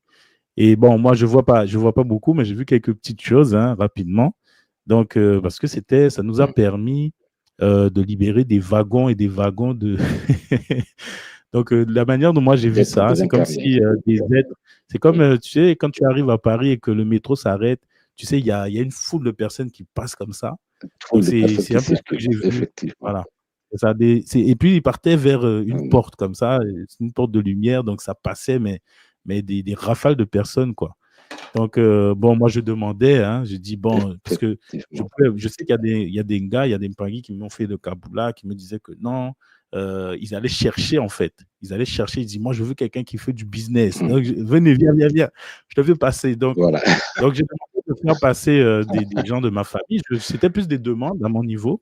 Donc, faire passer des membres de mes proches, hein, des personnes. Et puis, surtout, je demandais voilà, des personnes, des guerriers, des gens déterminés, des gens qui ont fait avancer les choses de leur vivant, des gens qui ont certaines capacités qui m'intéressaient par rapport à ma mission de vie, etc. Donc, moi, c'était plus des intentions comme ça qui m'ont permis de faire passer des êtres de l'autre côté. Parce que ce qui est intéressant, c'est que lorsque tu as permis à certains ancêtres de passer de l'autre côté, lorsqu'ils sont dans Kumpemba, justement, ils peuvent t'aider de là-bas. Donc ça nous permet de fonctionner dans la matière avec des alliés de l'autre côté. Parce que, attends, tu as permis de libérer. Donc, le but, c'était de, par la suite, avoir son hôtel sacré pour les Bakoulous. Donc, ce qui est intéressant, Papa Blaise, c'est que lorsque ces êtres-là sont de l'autre côté, ben, toi, tu as ton hôtel aux ancêtres, tu dis, hey, vous, là, je vous ai fait passer. Donc, soutenez-moi parce que le game est dur. Voilà. Donc, c'est un peu ça le travail qu'on fait à travers ce rituel-là. Voilà, de faire passer ces êtres-là qui nous aident une fois de l'autre côté aussi. C'est ça, papa. C'est génial. Donc, je vois, tu vois, ça répond à beaucoup de questions que j'ai vu passer tout à l'heure. Certains se disent, par exemple, alors, j'ai un petit souci. Oui. Donc, je disais que ça répond effectivement à quelques questions que j'ai vues tout à l'heure, dont certaines se disaient, quelqu'un meurt de façon brutale, comment ça se passe, etc. Et j'ai juste envie de lui dire, il faut juste faire le rituel, le faire passer, les choses vont se régler. Mais ça a l'air simple, mais il faut être à la rythme pour pouvoir le vivre. Matondo Gambumba qui nous rejoint sur le plateau. Mbote Gambumba. Mbote. Ah, maman, ton micro, maman. Là, c'est bon. Beauté à vous. Beauté, maman. Je m'apprêtais à partir, j'ai dit, bon, je vais monter sur le plateau là ce matin. Je vais faire un petit tour avant d'aller travailler. Mais je suis vraiment contente. J'ai pas pu entendre toute la conférence d'un tout mois, mais j'ai pris la fin. Et franchement, Ntouma est en train de faire un travail magnifique sur l'éveil de conscience là, plus que jamais, plus que tout ce qu'il a jamais fait.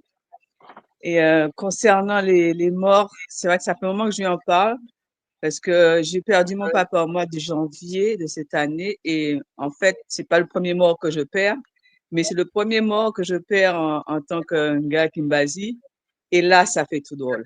C'est là que ça devient compliqué et même, je dirais, pas vraiment compliqué, mais en fait agréable d'avoir fait Kimbazi pour pouvoir aider nos proches à traverser, en fait, à les aider à passer dans ces cas-là. En tout cas, les préparer pour cela parce que pour ceux qui sont pas dans le Kimuntu, bah, ils ont une vie normale, pas toujours saine encore. Et quand on vient d'une famille où c'est pas sain du tout.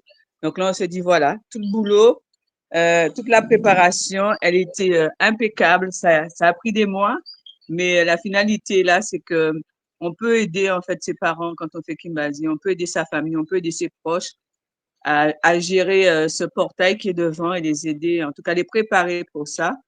Et puis après, ben, juste demander à ceux qui ont cette possibilité, hein, comme un tournoi, de faire le passage en finalité. Parce que c'est vrai que c'est pas toujours évident. C'est pour ça que les gens sont tristes. Les gens sont toujours en train de souffrir face à la mort. Mais en fait, il y a rien à souffrir. En fait, c'est juste, c'est beau, c'est un renouvellement et c'est vrai que si la personne ne revient pas, oui, ça rend triste, ça laisse les gens très tristes. Mais quand on sait que la personne revient, ben, on n'a pas besoin d'être triste. On demande simplement dans quel corps tu vas arriver. Fais-moi un petit clin d'œil, que je sache que tu es là. Et voilà. Et c'est ça ma vision, en fait, maintenant, aujourd'hui, de la mort et de ce passage, en tout cas. Donc, je peux pas parler beaucoup plus parce que c'est pas ce qu'il a dit au début, mais c'est cette partie-là que je suis arrivée juste dessus. J'ai dit parfait. Effectivement, maman Maryse, Gambumba. Et effectivement, maman, le sujet est très intéressant, ce que tu évoques, parce que on a une vision un peu tordue de la mort, c'est-à-dire que le monde, la perception qu'on a en Occident, en tout cas, hein, c'est une perception biaisée, puisqu'on nous a éduqués justement à être tristes. C'est-à-dire que C'est souvent, ça. on pense que non, mais je suis triste, c'est normal. Attends, mon père est mort, ma mère est morte. Alors que, par exemple, moi, je savais avant le Kimuntu, j'avais compris et je trouvais ça bizarre à l'époque parce que je n'avais pas d'explication. J'avais appris qu'en Inde, par exemple, les gens faisaient la fête lorsque quelqu'un mourait. Mais tu vois, quand quelqu'un fait la fête, et puis en Occident, nous, on pleure. Donc, tu vois, tu sais, tu te dis, mais attends, il y a un problème, quoi. Et on apprend à travers le Galoufoua que lorsque quelqu'un meurt et qu'on pleure, ben, tu densifies le cordon qui l'empêche de partir. C'est-à-dire il ne peut pas partir de l'autre côté. C'est parce qu'à à cause de tes larmes. Donc, on voit bien que Effectivement. Césarine joue avec nous parce qu'ils ont créé un paradigme dans lequel, ben, quand tu chiales, quoi, ben, tu empêches la personne de quitter. En fait, tu crées des fantômes. Le fait de pleurer quand quelqu'un meurt, tu crées des fantômes. Mais pour quitter cette perception, c'est assez difficile. Mais il faut que, je pense que Effectivement. petit à petit, voilà, que les Pangui comprennent hein, que même nous, parce que même nous, on n'est pas à l'abri des larmes, hein, tu vois, on a été programmé dans ce système-là, justement. C'est Et, toute la question de l'attachement émotionnel aux personnes, l'attachement émotionnel aux choses, l'attachement émotionnel à cette réalité. C'est tout le travail de la vie qui est celui de se déconnecter de tout ça petit à petit, avec conscience, avec rigueur, avec Mm. détermination, pour que le moment venu, tout le monde soit, prêt pour le passage. Mais ça nous rend aussi compte, n'est-ce pas, de toute l'ampleur de la tâche qu'il y a à faire pour vider, en tout cas, pour vider, si encore on peut le faire, toute cette zone de l'astral qui est habitée par ces êtres désincarnés et qui Mm. plombe notre réalité également. C'est tout un travail lourd, important, pourtant qui est rattaché à nous parce que la plupart de ces êtres-là nous sont plus ou moins rattachés, faisons partie un petit peu de leur réalité et eux aussi font partie de notre réalité. Donc, on, comme on dit, comme on dit dans notre tradition, on ne peut pas se sauver tout seul. Il faut Mm. travailler travailler, se sauver avec tout ce monde-là. Alors, je vois une question qui s'est posée là, mais vous allez me dire ce que vous en pensez. Quand on enterre un corps, il se décompose, mais qu'en est-il de ce qui reste intact, alors que même que le cercueil est en poussière? Je vais faire l'afficher la question, mais vous allez, alors pour ceux qui veulent dire une question qui est très intéressante, hein, Effectivement. dites quelque chose.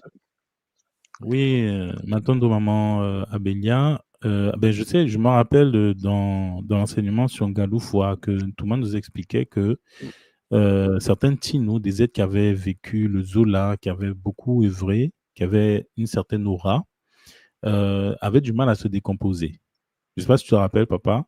Tout Il à nous fait, expliquait ça, effectivement. parce que voilà, le fait d'avoir reçu beaucoup d'énergie, c'est-à-dire le fait d'avoir beaucoup œuvré, il y a des êtres sur Terre qui sont des anciens rois, des anciens guerriers, des anciennes prêtresses, etc. Certains ont du difficulté à se décomposer. Si je ne me trompe pas, hein, les Pangui, il y a des Pangui, il y a des êtres comme ça qui ont du mal à se décomposer parce que leur corps est rempli d'énergie. Donc, le but, c'est dommage que Thomas Savala pour nous en dire un peu plus, hein, parce que il a évoqué cette partie dans Galoufwa. Mais Effectivement. effectivement, je pense que maman, tu es au courant, tu sais, comment on appelle ça? Les pharaons, les Ntino, qui ont été mis dans des caveaux pour préserver leur connexion, pour préserver leur corps dans des pyramides, dans des temples, tout ça. Parce que le fait d'avoir un corps encore intact, c'est-à-dire d'avoir son ADN sur Terre, leur permet c'est-à-dire quand des grands initiés, là on parle des grands initiés, D'intérêt. ces êtres-là avaient la possibilité de passer de Kumpemba, du monde invisible, dans le monde visible pour enseigner, pour parler, pour partager les connaissances qu'ils avaient acquises de leur vivant et dans leurs différentes incarnations. Exactement. exact. Mm. Exactement. Et, mais en dehors de ces personnes-là, effectivement, le principe à retenir peut-être de ce que tu dis, c'est que quand un corps n'est pas décomposé, ça maintient le lien avec le défunt. Et c'est toute la question de la momification qui se pose, mais pourquoi momifier quoi, qui, quoi? C'est cette question-là que ça peut faire, avant d'aller modifier quelqu'un, avant de faire euh, euh, à la matière, Ah, papa, comme Ça passe. il est papa, prévu. c'est un peu saccadé quand tu parles. Je ne sais pas si c'est de mon côté seulement. Oui, quand tu Ah, Non, mais sais, c'est saccadé pareil un de petit mon peu quand côté. tu parles. ah oui, Mm. alors, je Non, dis, moi, je pense est-ce que que là, c'est mieux? c'est vrai qu'avant, on faisait la momification, mais quelqu'un qui se décompose pas, je pense qu'il y a beaucoup d'êtres, en fait, hein, qui ont œuvré dans le Zola et les corps vont rester là, quoi, juste pour montrer, en fait, ils sont toujours présents. Leur aura, même s'ils sont morts, mais il y a quelque chose, je prends l'exemple d'une grande dame euh, qui faisait beaucoup de bien autour d'elle. Et je me demande si on ouvrait maintenant son cercueil, je pense qu'on la trouverait encore là, bien entière dans son cercueil. Et c'est vrai que ça permet de voir aussi que l'aura qu'avaient ces gens-là, même si ils sont de l'autre côté, mais ils sont aussi ici, puisqu'on pense à eux tout le temps. On pense tout le temps, on redit, oui, est-ce que tu revois cette dame et est-ce que tu vois comment elle était généreuse, est-ce que tu vois comment elle était bonne?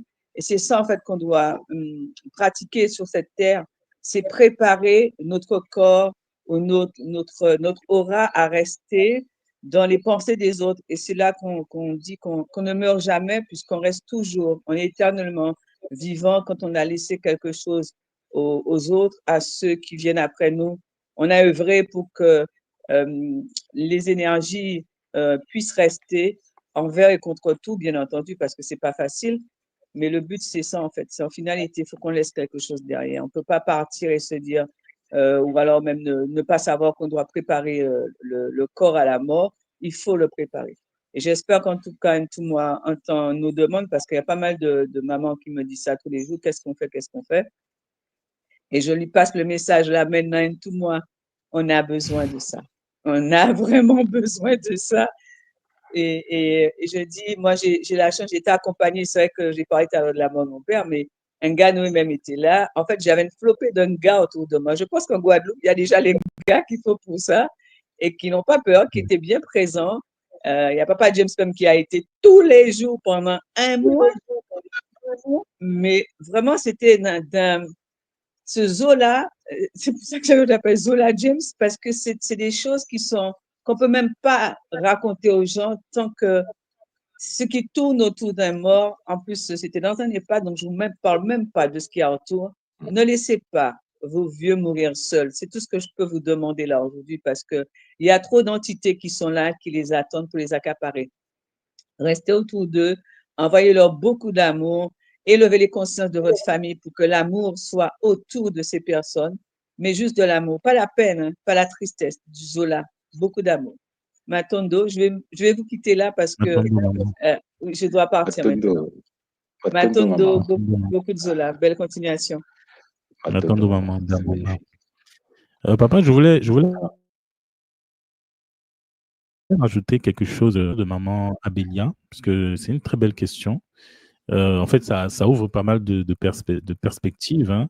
C'est-à-dire que ce que moi je comprends de la tradition Congo primordiale, c'est que nous sommes dans un game, c'est clair, nous sommes dans un jeu. Et à travers les enseignements de l'école Kimuntu, de la tradition Congo, nous devons comprendre que dans ce jeu, nous devons mettre en place de la stratégie. Les anciens mettaient en place des stratégies pour permettre de faire avancer le jeu. Parce qu'eux, ils savaient qu'ils allaient revenir, en fait. Donc, comme ils savaient qu'ils allaient revenir, il fallait permettre à la communauté de rester toujours connectée, éveillée, connectée au Bumuntu. Donc, ils faisaient en sorte, souvent, de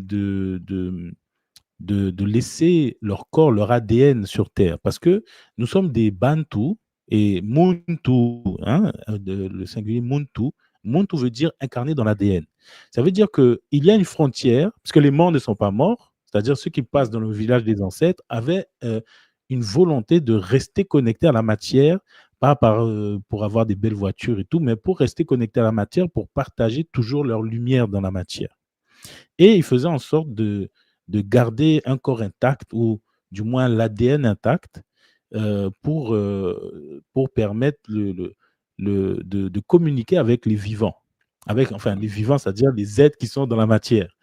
Et certains parmi nous sont des grands signaux, des grands rois, des grands prêtres qui sont revenus dans des corps et qui bénéficient parfois, c'est-à-dire que ça peut être un initié, mais il y a un degré d'initiation, il y a des êtres qui viennent sur Terre et qui sont déjà des grands initiés, qui font un cheminement, bien sûr, comme tout le monde, mais leur but, c'était de se réanimer. Mais certains sont venus avec beaucoup d'amour déjà, puisque c'est un amour qui a été canalisé dans les vies antérieures. Il y a des êtres, par exemple, qui s'incarnent dont le totem, c'est un totem d'un grand guerrier qui a œuvré. Donc souvent, ces totems-là, dans le monde invisible, hein, lorsqu'on fait, par exemple, King Coco, il y a des êtres, des totems qui se présentent, qui dégagent de la lumière, parce qu'ils ont beaucoup d'énergie. Et souvent, lorsque ces êtres s'incarnent, ben, ils impactent le monde, en fait. Comme des gens comme tout moi, par exemple.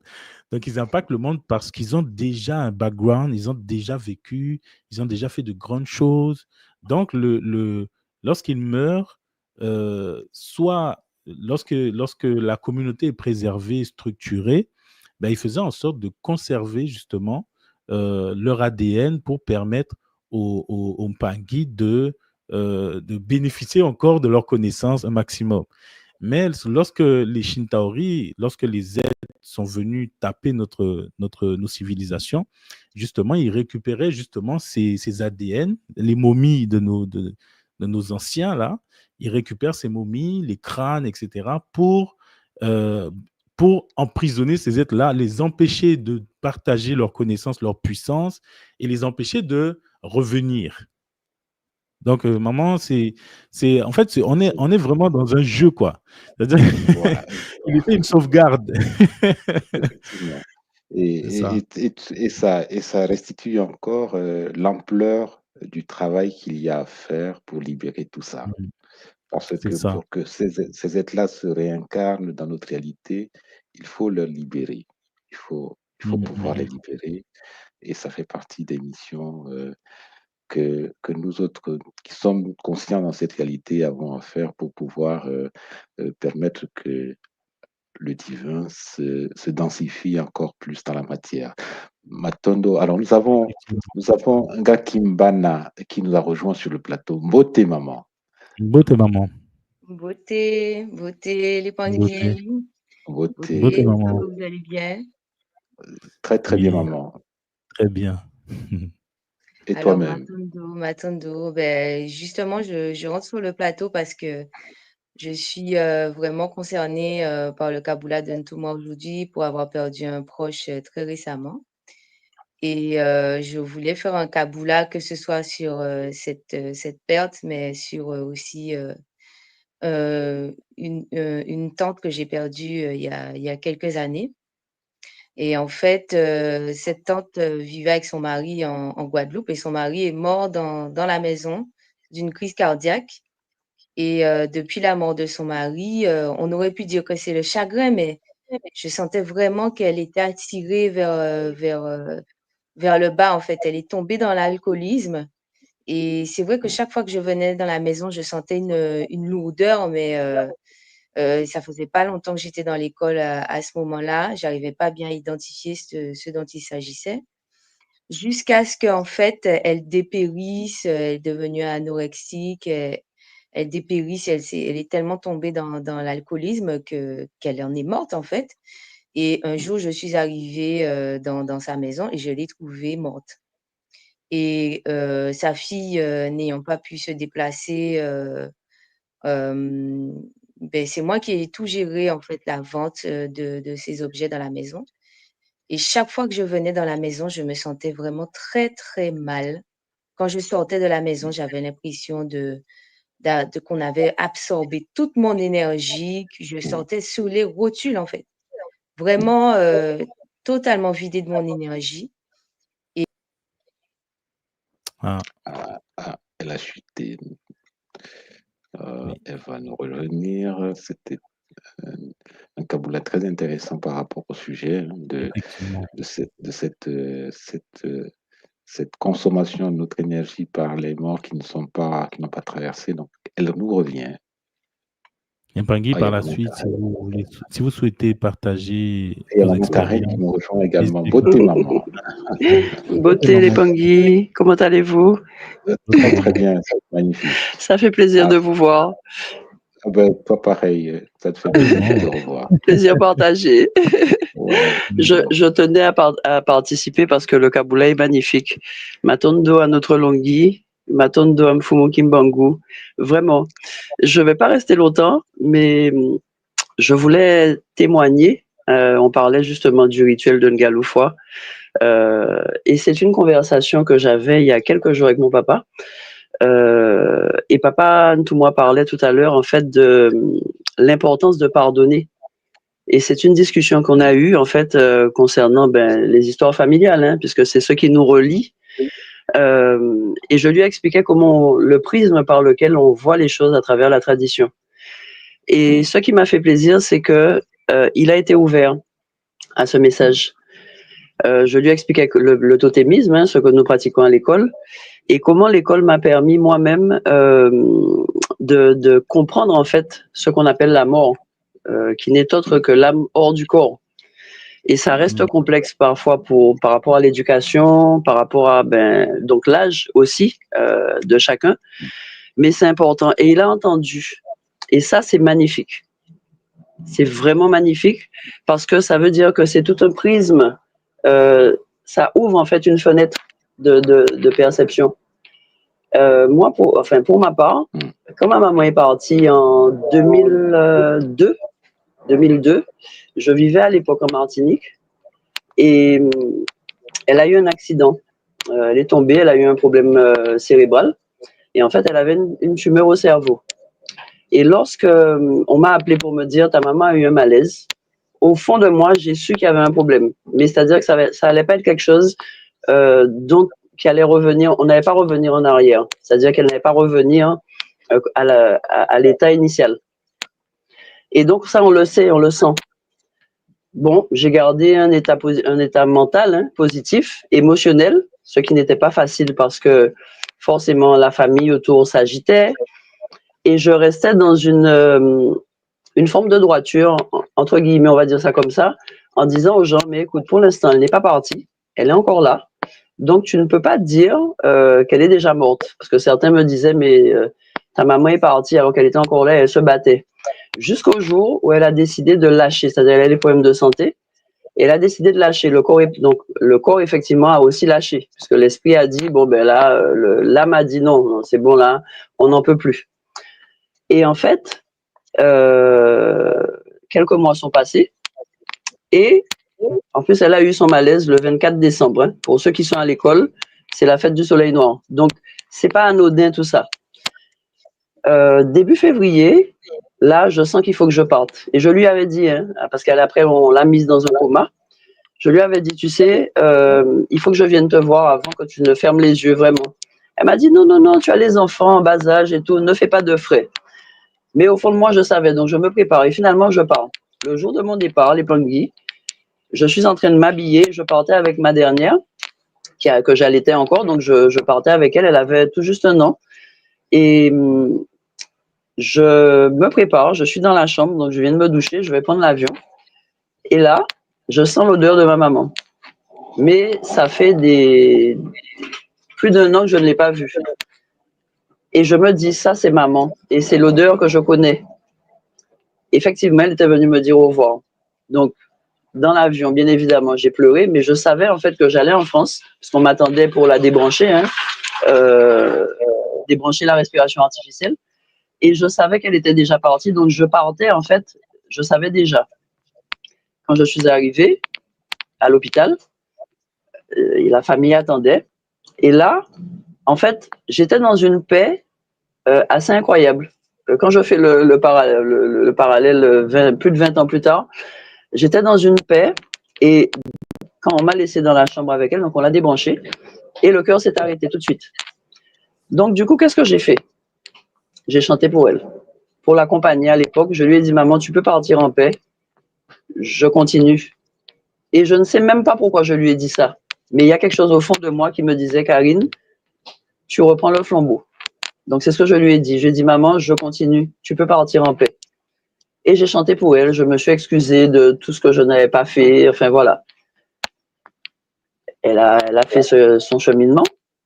Et quelques années plus tard, je rencontre l'école Kimuntu et la RIC de Guadeloupe, où, première connexion donc au monde de la mort, hein, à Ngaloufoua, donc où papa fait le rituel.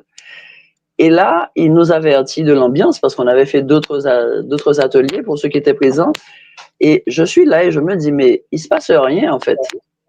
Et au moment où j'ai cette pensée, parce que du coup l'ambiance change, les pleureuses et pleureurs se déclenchent. Donc ceux qui étaient anciennement des pleureux et des pleureuses dans les temples se déclenchent. Ils nous avaient avertis. Et là, je suis en train de me dire, mais il se passe rien. Et au moment où j'ai cette pensée, un vent glacial arrive au-dessus de moi. Et là, c'est pas le processus mental. C'est tu as l'information claire, nette et précise. Et à ce moment-là, je dis maman, et l'énergie me répond oui. Mais l'énergie est fâchée parce qu'elle est bloquée là depuis, à l'époque, plus de 20 ans. Et je ne comprends pas. Donc, je suis submergée par les émotions. Les émotions m'empêchent d'avoir les informations qu'elle me transmet.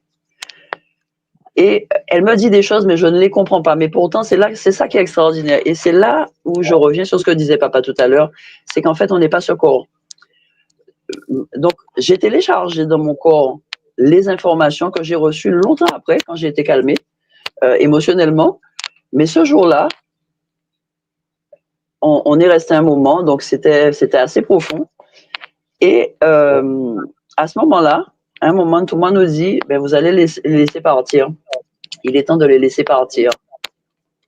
Et là, donc, je la laisse partir et je perçois ce portail doré en même temps avec des couleurs qu'il n'y a pas sur Terre, des couleurs magnifiques.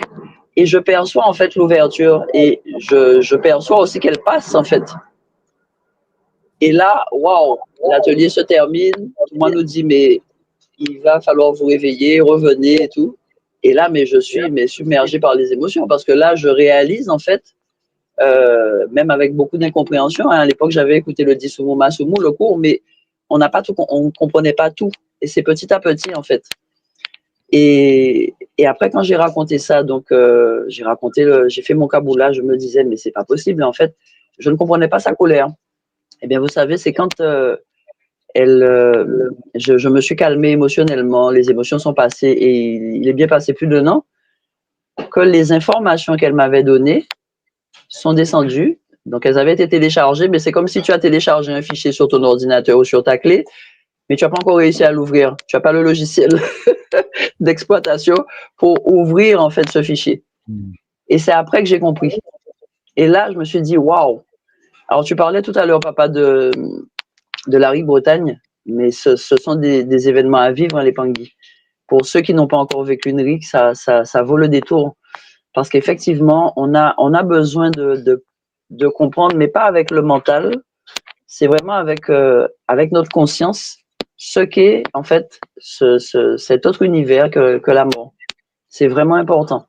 Parce que vraiment, on n'est pas ce qu'on croit. Et nous étions en déplacement. Enfin, moi, je suis encore à l'extérieur. À l'époque, quand papa a commencé cette série de Kaboula magnifique, vraiment encore Matondo Bakulu, hein, qui le guide. Et ça nous a permis d'observer autour de nous comment les gens fonctionnent à l'extérieur. On était vers l'Asie. Comment les gens fonctionnent, comment les autres peuples ont des temples pour leurs ancêtres. Le niveau de conscience, c'est-à-dire la propreté dont ils nous parlent, hein, tout le temps, comment les autres, en fait, manifestent cet engagement à la nature, donc à tous les règnes, les minéraux, les végétaux, les biboulous, les animaux. Comment, en fait, les autres valorisent le vivant. Et nous, en Guadeloupe, parce qu'on parle souvent du continent, mais je vais appuyer sur nous, là, les Iliens, les déportés. C'est vraiment important qu'on comprenne, en fait, ce lien que nous avons avec la nature, donc, qui nous compose et qui nous entoure.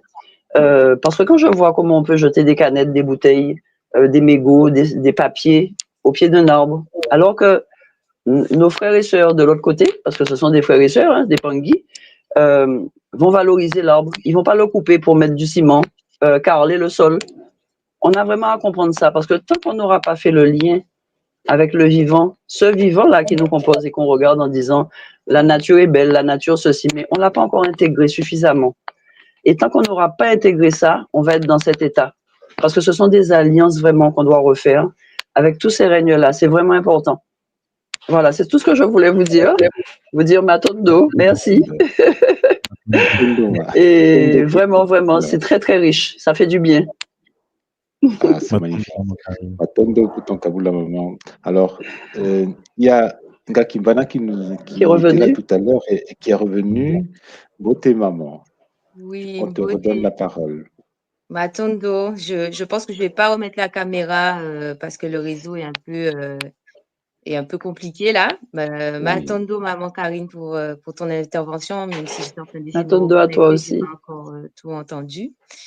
Et donc, je vais commencer par rebondir sur quelque chose que tu as dit, parce que c'est ce que j'ai ressenti par rapport aux proches que j'ai perdus récemment, c'est que parfois, on fait appel aux autres gars, on dit oui, j'ai un proche qui va partir, aidez-moi, envoyez de l'énergie pour qu'on puisse peut-être soigner cette personne ou faire que cette personne puisse se rétablir.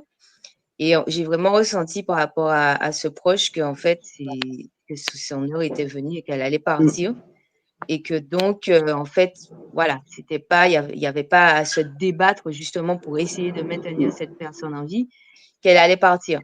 Et je pense que ça, c'est important aussi dans le processus, c'est-à-dire savoir, peut-être en tant que gars, hein, savoir à quel moment on peut faire des soins dans le but de pouvoir que la personne, oui, va revenir, se rétablisse, et savoir distinguer le moment où cette personne va partir et là, on l'accompagne pour qu'elle puisse, à sa mort, lâcher et ne plus être attachée à son enveloppe physique. Et je crois que c'est important de pouvoir faire la part des choses et m'attendre à toi, maman.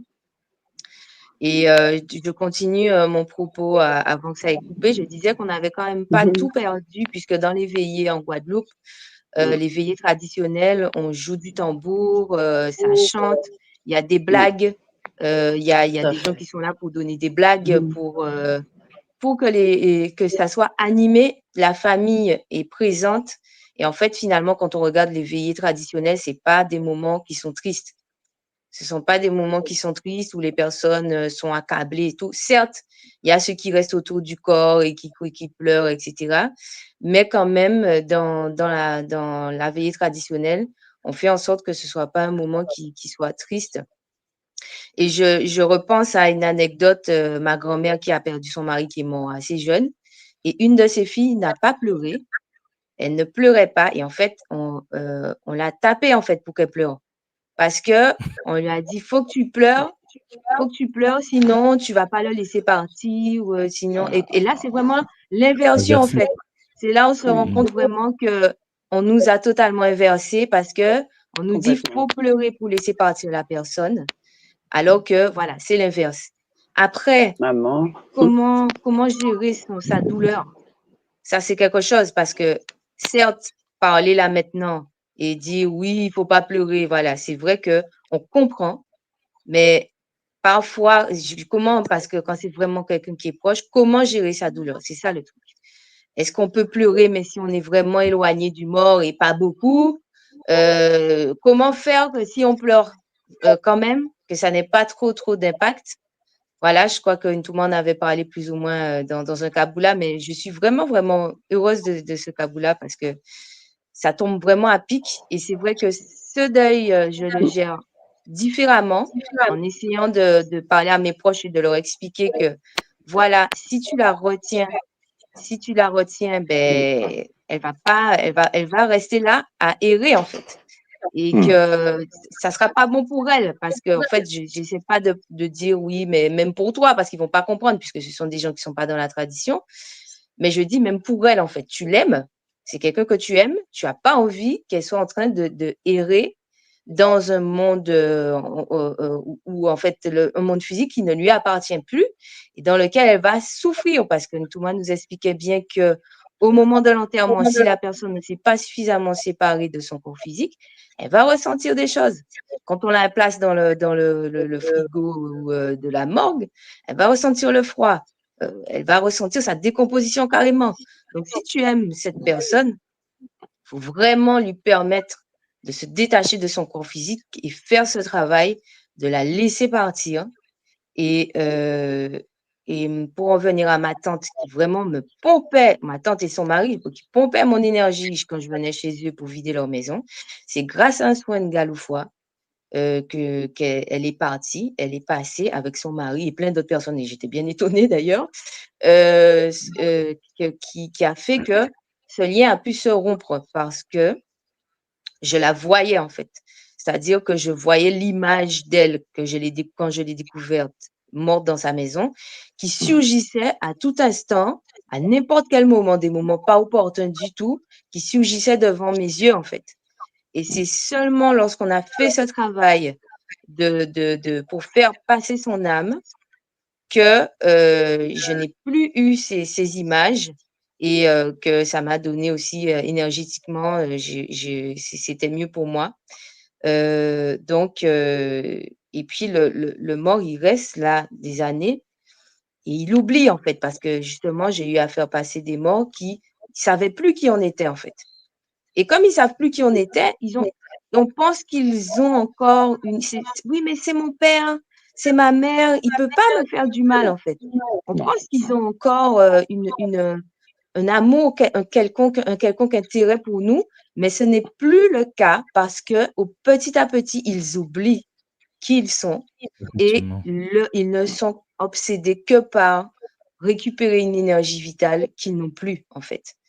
Donc, c'est là où on doit garder ce recul et qu'on doit accompagner nous en tant que Nga et qu'on puisse avoir accès à cette connaissance et m'attendre encore tout moi, qu'on puisse accompagner nos proches de la meilleure manière qui soit, avec le recul qu'on a la capacité, la possibilité de garder, puisque nous, on peut se recharger en énergie, comme tu dis, maman Karine, aller se connecter à la nature, dire, ouais, ça me fait mal, ça me déchire, mais je vais dans la terre et je lui demande d'absorber mes énergies, de les transmuter en fait. Je mets mes pieds sur la terre, je lui demande de transmuter pour que après je puisse accompagner mes proches de la bonne manière. Tout à fait.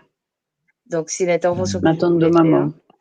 Ma tante doit à vous, ma tante doit à tout moi, et je vais suivre vraiment attentivement les autres Kaboulas. Et j'ai un gros olave. Ma tante, si vous permettez, avant de vous laisser, je rebondis sur ce que tu as dit, maman Kimbana, parce que tu sais, quand maman est partie, j'ai un oncle. Alors, ma maman était Kimpasa, donc taureau. Et j'ai un oncle taureau qui m'a dit ta maman est morte, tu pleures pas? Je l'ai regardé, je me suis dit, mais en fait, jusqu'à maintenant d'ailleurs, puisque chez nous, je pense, je sais pas pour les autres, mais en Guadeloupe, Martinique, comment on appelle ça encore, en novembre, la Toussaint, oui. Les gens, c'est le rituel d'aller, comme ils disent, illuminer les morts. Et chaque année, je suis conviée et j'explique que je ne serai pas présente. Après, on fait un repas familial. Je dis, par contre, je me joindrai à vos repas. Mais je ne viendrai pas illuminer les morts. Et donc, une cousine donc ce tonton m'avait dit ça il y a donc le jour du décès. Comment ça, tu pleures pas? Donc, pour lui, il y avait quelque chose de suspect. Pendant l'enterrement, enfin, lors de la veillée, parce que son corps a été ramené en Guadeloupe, elle est décédée en France, on a ramené son corps en Guadeloupe. Et donc, arrivé en Guadeloupe, les gens étaient interloqués par le fait que je ne pleurais pas. Donc, je n'ai pas trop débattu là-dessus à l'époque. Et je me rappelle qu'ils avaient été aussi choqués par le fait qu'on était habillés en blanc. Et on m'a dit, mais comment vous êtes habillés en blanc avec les enfants? Je dis, ben, en fait, Et à l'époque, on parle de quelque chose qui date de 2002. Mais ma conscience, je la remercie parce qu'elle m'a dit, habille-toi en blanc. Et on avait choisi des vêtements éthiopiens. C'est ce que j'avais trouvé. Et j'avais habillé les enfants avec des vêtements éthiopiens. Et certains m'ont dit, mais on rentre pas à l'église. J'ai dit, non, nous on rentre. Nous, on n'a pas de problème, on rentre. On va l'accompagner jusqu'au bout. Pendant l'enterrement, je me rappelle de mon fils qui me dit, alors on remet dans le contexte, hein, on est à l'époque des Men in Black, le film. Mon fils me dit, c'est bizarre, maman, quand même. Il y a beaucoup de Men in Black à l'enterrement de mamie. Hein. Ils avaient tous des costumes noirs avec des lunettes noires. J'ai dit, oui, il manque juste le zigouilleur là pour t'enlever tes souvenirs. Et on sourit. Mais après ça, je vous disais, lors de chaque Toussaint, les parents, donc chaque année, vont au cimetière. Et c'est vraiment le rituel. Et donc, je les rejoins après, si bien que l'an dernier, ils m'ont même pas invité parce qu'ils ont dit, bon, elle vient pas au cimetière, donc on l'invite plus au restaurant. Bon, ok. Mais j'ai une cousine qui m'a dit, ta maman a besoin que tu te souviennes d'elle. Hein. Il faut pas que tu l'oublies. Et là, je n'ai pas pu résister. Je lui ai dit, parce qu'ils ont perdu leur papa il y a maintenant, on était à la Rique Martinique. Et donc, ils m'ont appelé pour m'informer. J'ai dit, ben, écoutez, que son cas soit vérifié, mais on n'est pas là. Et là, après, j'ai quand même partagé. Je leur ai dit, vous savez, je sais que ça fait pas partie de votre rituel, de votre manière de voir les choses, mais je dois quand même vous dire que maman va bien. Et que pour moi, en fait, honorer sa mémoire, c'est pas aller tous les ans au cimetière. C'est beaucoup plus profond que ça. Et sachez que quand vous serez prêts, on en parlera. Mais maman est passée dans le monde des ancêtres. Et là, silence radio. Là, il n'y a plus de questions. Donc, j'espère hein, qu'un jour, on pourra en parler. Mais c'est vraiment important pour notre communauté, oui, de comprendre. Et là, je dis vraiment la communauté mélanoderme, quel que soit là où nous sommes, hein, continent Amérique, Catiopa ou Asie, c'est vraiment important qu'on renoue profondément avec ce que nous sommes, même si on n'a pas encore tout compris, mais c'est vraiment important de se rendre compte qu'on a des outils à disposition et qu'il n'y a pas de fatalité. Et que la tradition nous permet vraiment d'accéder à d'autres niveaux de conscience et de faire des choses. Voilà, je laisse la parole. Matondo, portons-nous bien. Et comme on dit chez nous, l'amour est lumière. Beaucoup d'amour et de la belle lumière matique oui, qui nous guide. Voilà, merci au Bakulo. Matondo à toi pour ton Kaboula rayonnant. Il y a Avec maman plaisir. Ariane qui est avec nous en ligne maintenant sur le plateau. Beauté maman. Beauté, beauté. Beauté, Papa Noé. Beauté, Papa Blaise. Comment ça va, maman? Ça va. Ça va. Très, très bien. Bon. On passe les vacances avec des informations, des connaissances qui nous élèvent, qui nous libèrent. Donc, je ne peux qu'aller bien. Ben, comme moi, mon mari, je suis obligée de monter là. Hein. Je me suis dit à chaque fois, j'hésite, mais là, aujourd'hui, je monte. Ouais, effectivement. Parce que depuis tout ce qu'on a fait au niveau de la Rive Martinique avec Ngaloufoua, j'étais déjà libérée à travers un Kizombe, mon premier Kizombe 2021. D'accord? Je l'ai déjà témoigné pour vous. Là, maintenant, je vais le témoigner en public. Mon fils est venu à moi lors du Kizombe 2021, premier Kizombe à Montpellier. Et c'est pas une fantaisie, c'est pas une blague, c'est pas une illusion, c'est une réalité. C'est quelque chose que j'ai vraiment vécu où il m'a enlacé et il m'a demandé de sécher mes larmes. J'étais accompagnée par un Nga à l'époque, elle va se reconnaître. Et ça a été très puissant. J'ai beaucoup pleuré hein, dans le cercle puisque c'était ma première expérience, donc je ne comprenais pas ce qui s'est passé. Mais maintenant, ça date. Je suis en 2025, j'ai fait un encheminement. Et je peux dire que la manière dont j'ai enterré ma maman et la manière dont j'ai enterré mon fils, qui était âgé de 23 ans, je n'ai pas enterré mon père de la même façon. Je ne l'ai pas accompagné de la même façon. Je n'ai pas vécu la mort de la même façon. C'est vrai qu'on a mal. Comme dit Ntouma, quand il a perdu sa maman, il a eu mal. J'avais mal, mais je savais et comprenais tout ce qui se passait. Je savais tout ce qui se passait. Et donc, lorsqu'il est parti, déjà, j'ai eu un signe. J'ai un oiseau qui est venu sur ma terrasse. Je me suis dit, je pense que j'aurai une information. Et ça n'a pas raté. Ça n'a pas raté. Effectivement, j'ai eu une information. Le téléphone sonne et on me dit de me rapprocher. On me demande de me rapprocher comment dirais-je, de l'EHPAD. D'accord. On me dit pas ce qui se passe, mais je me suis dit peut-être qu'il est en train de partir. Et j'étais pas dans une tenue convenable, mais j'ai dû faire vite, bref.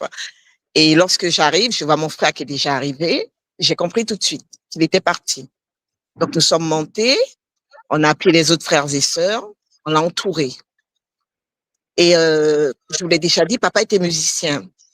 Donc, il y avait un désaccord entre nous, à savoir, est-ce qu'on fait une veillée tranquille ou est-ce qu'on fait... Tout le monde voulait une veillée tranquille, en fait. Sauf que l'aîné des frères, il s'est permis de nous dire, non, c'est pas possible, on peut pas laisser partir papy comme ça.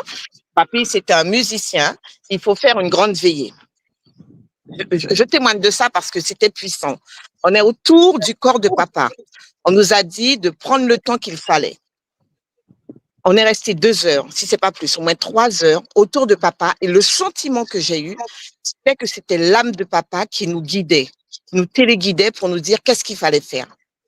Et il n'y avait pas de larmes. On a pleuré, bien évidemment, quand on est arrivé. Mais après, lorsqu'on a pris la décision avec l'accord de l'aîné qui disait qu'il fallait faire une grande veillée musicale pour lui, tout a été synchronisé, quoi. Je me rappelle encore de ce jour. Tout a été synchronisé. Qu'est-ce qu'il faut faire? Comment il faut faire? Qui fait la soupe? Qui fait ci? Et les gens venaient comme ça sans que je ne demande quoi que ce soit.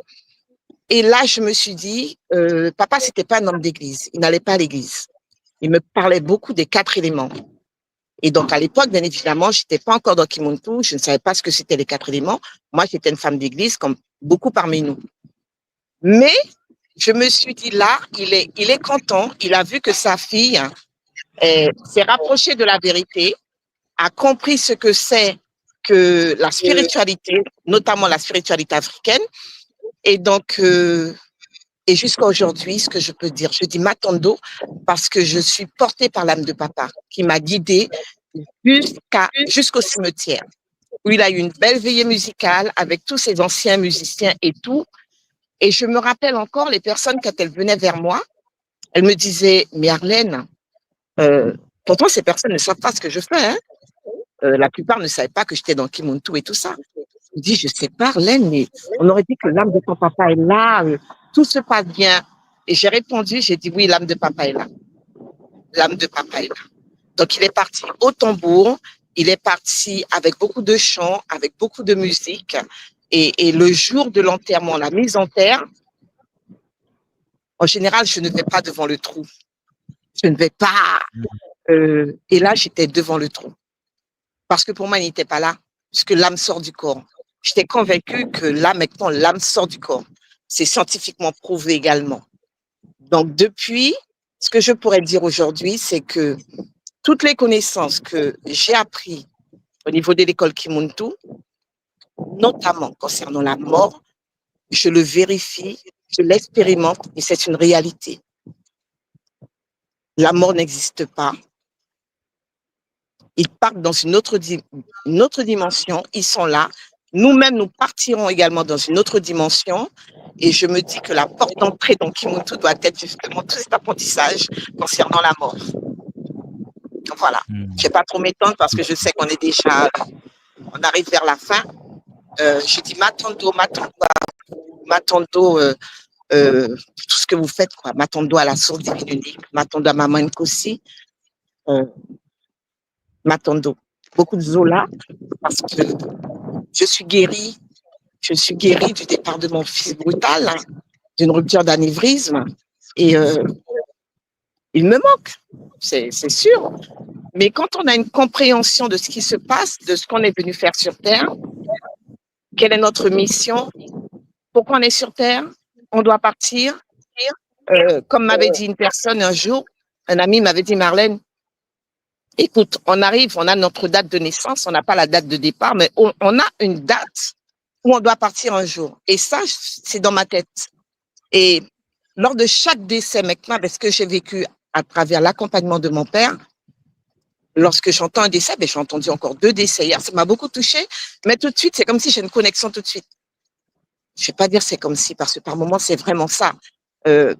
Lorsque la personne est proche de moi, c'est comme si on me dit, t'inquiète, je suis bien. Je vous le dis sincèrement aujourd'hui. Hein. Je canalise, t'inquiète, je suis bien. Pas pour tout le monde, mais les personnes proches, oui, on me le dit. Et donc, Je ne vois pas la mort comme avant, je ne vis pas la mort des proches comme avant. J'essaie de transmettre cette connaissance à d'autres. C'est pas évident, c'est difficile. Certains l'entendent, me demandent de les accompagner, et puis d'autres pas. Pour eux, bon, sont pas encore prêts, et je respecte. Mais ce que je peux dire, c'est que cette connaissance guérit, apaise et vit la mort, notamment la mort d'un enfant, d'un mari, d'une maman, d'un papa, d'une femme. La traversée est beaucoup plus, j'ai envie de dire, beaucoup plus souple, beaucoup plus belle. La souffrance, elle part, quoi, elle part. Moi, je revois ma maman qui a perdu son fils noyé, elle est enceinte de moi. Mais maman, dès qu'elle parlait de ce départ, elle était en larmes toute sa vie, j'ai envie de dire, jusqu'à sa mort. Elle a vécu ça parce qu'elle n'avait pas cette connaissance de l'après-vie. Donc, il est important pour moi qu'on puisse mettre l'accent, bon, et moi le dis souvent dans ces cas-là, sur la mort, l'après-vie. Et on en parle à travers les espérances de mort imminente, les UMI.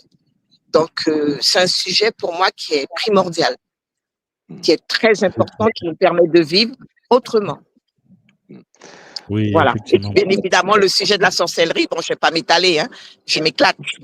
Matondo, je m'éclate. Matondo, maman, Matondo pour Tokabula. Voilà. Effectivement, Oui. ce que tu vis permet déjà, hein, de ce que tu as fait déjà permet de limiter, de décrocher ces personnes de cet espace astral. Cet espace astral qui perturbe les vivants et qui leur permet du coup de passer de l'autre côté beaucoup plus facilement. Et c'est magnifique. Matondo à toi pour ce travail et cette conscience. Matondo pour votre disponibilité. Matondo. Matondo, je voulais ajouter aussi rapidement, hein, parce on touche à la fin, Oui, rappeler aux Mpangui, à tout le monde, les Mpangui, que la mort est déjà programmée.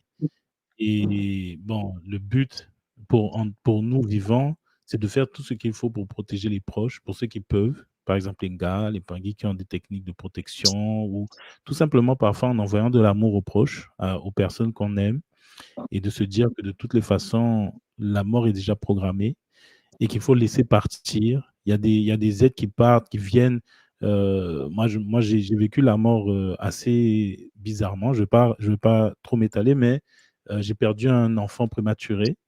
Et par la suite, on a eu comme information que cet enfant était venu, c'est-à-dire que ce choc qu'on a vécu avait pour but de nous éveiller, en fait. Et c'est ce qui s'est passé, c'est-à-dire que cette conscience était descendue pour pas rester longtemps. En fait, il fallait pas qu'il reste longtemps, puisque son but, c'était seulement de nous éveiller. Il fallait que je vive un choc. Il fallait qu'on vive un choc.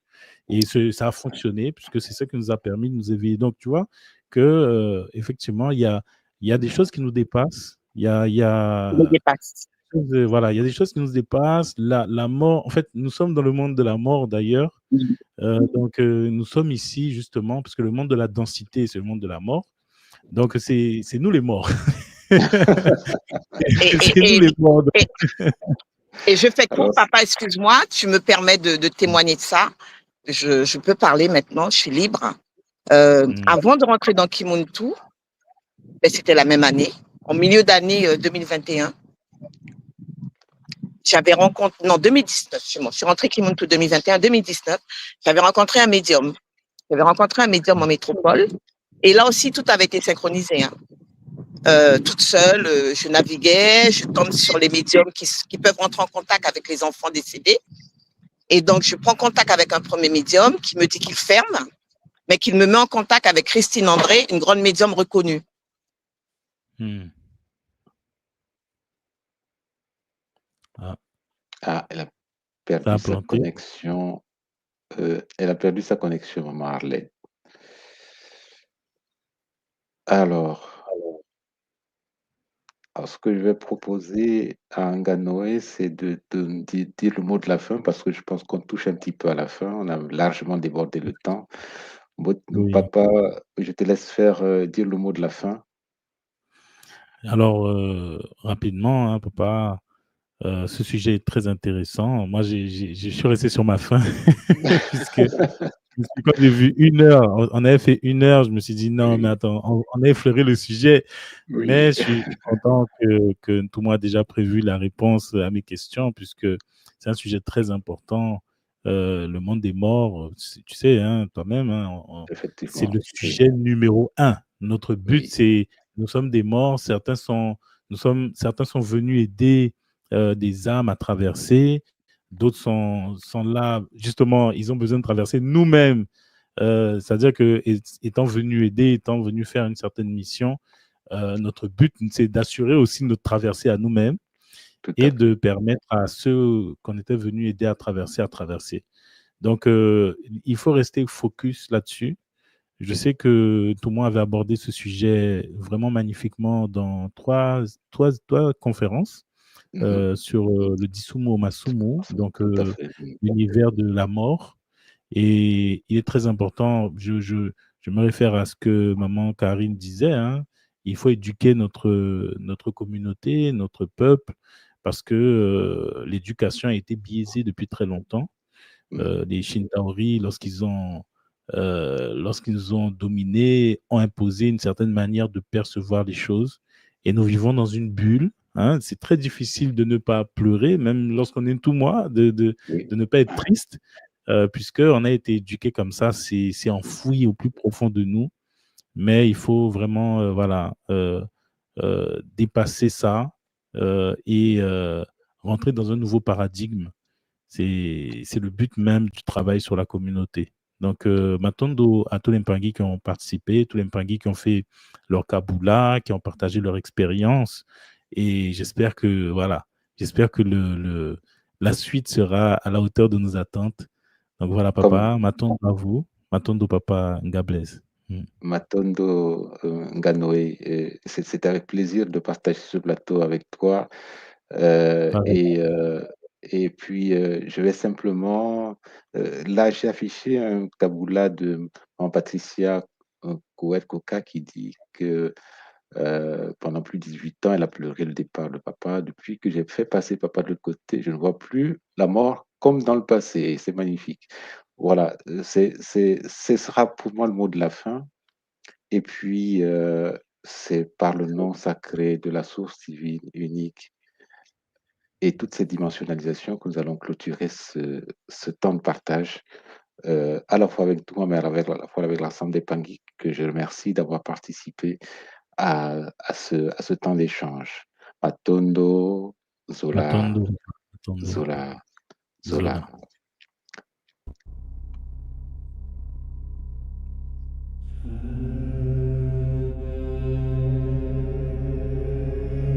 Tu crois que la sorcellerie, c'est un mythe, un délire de vieux?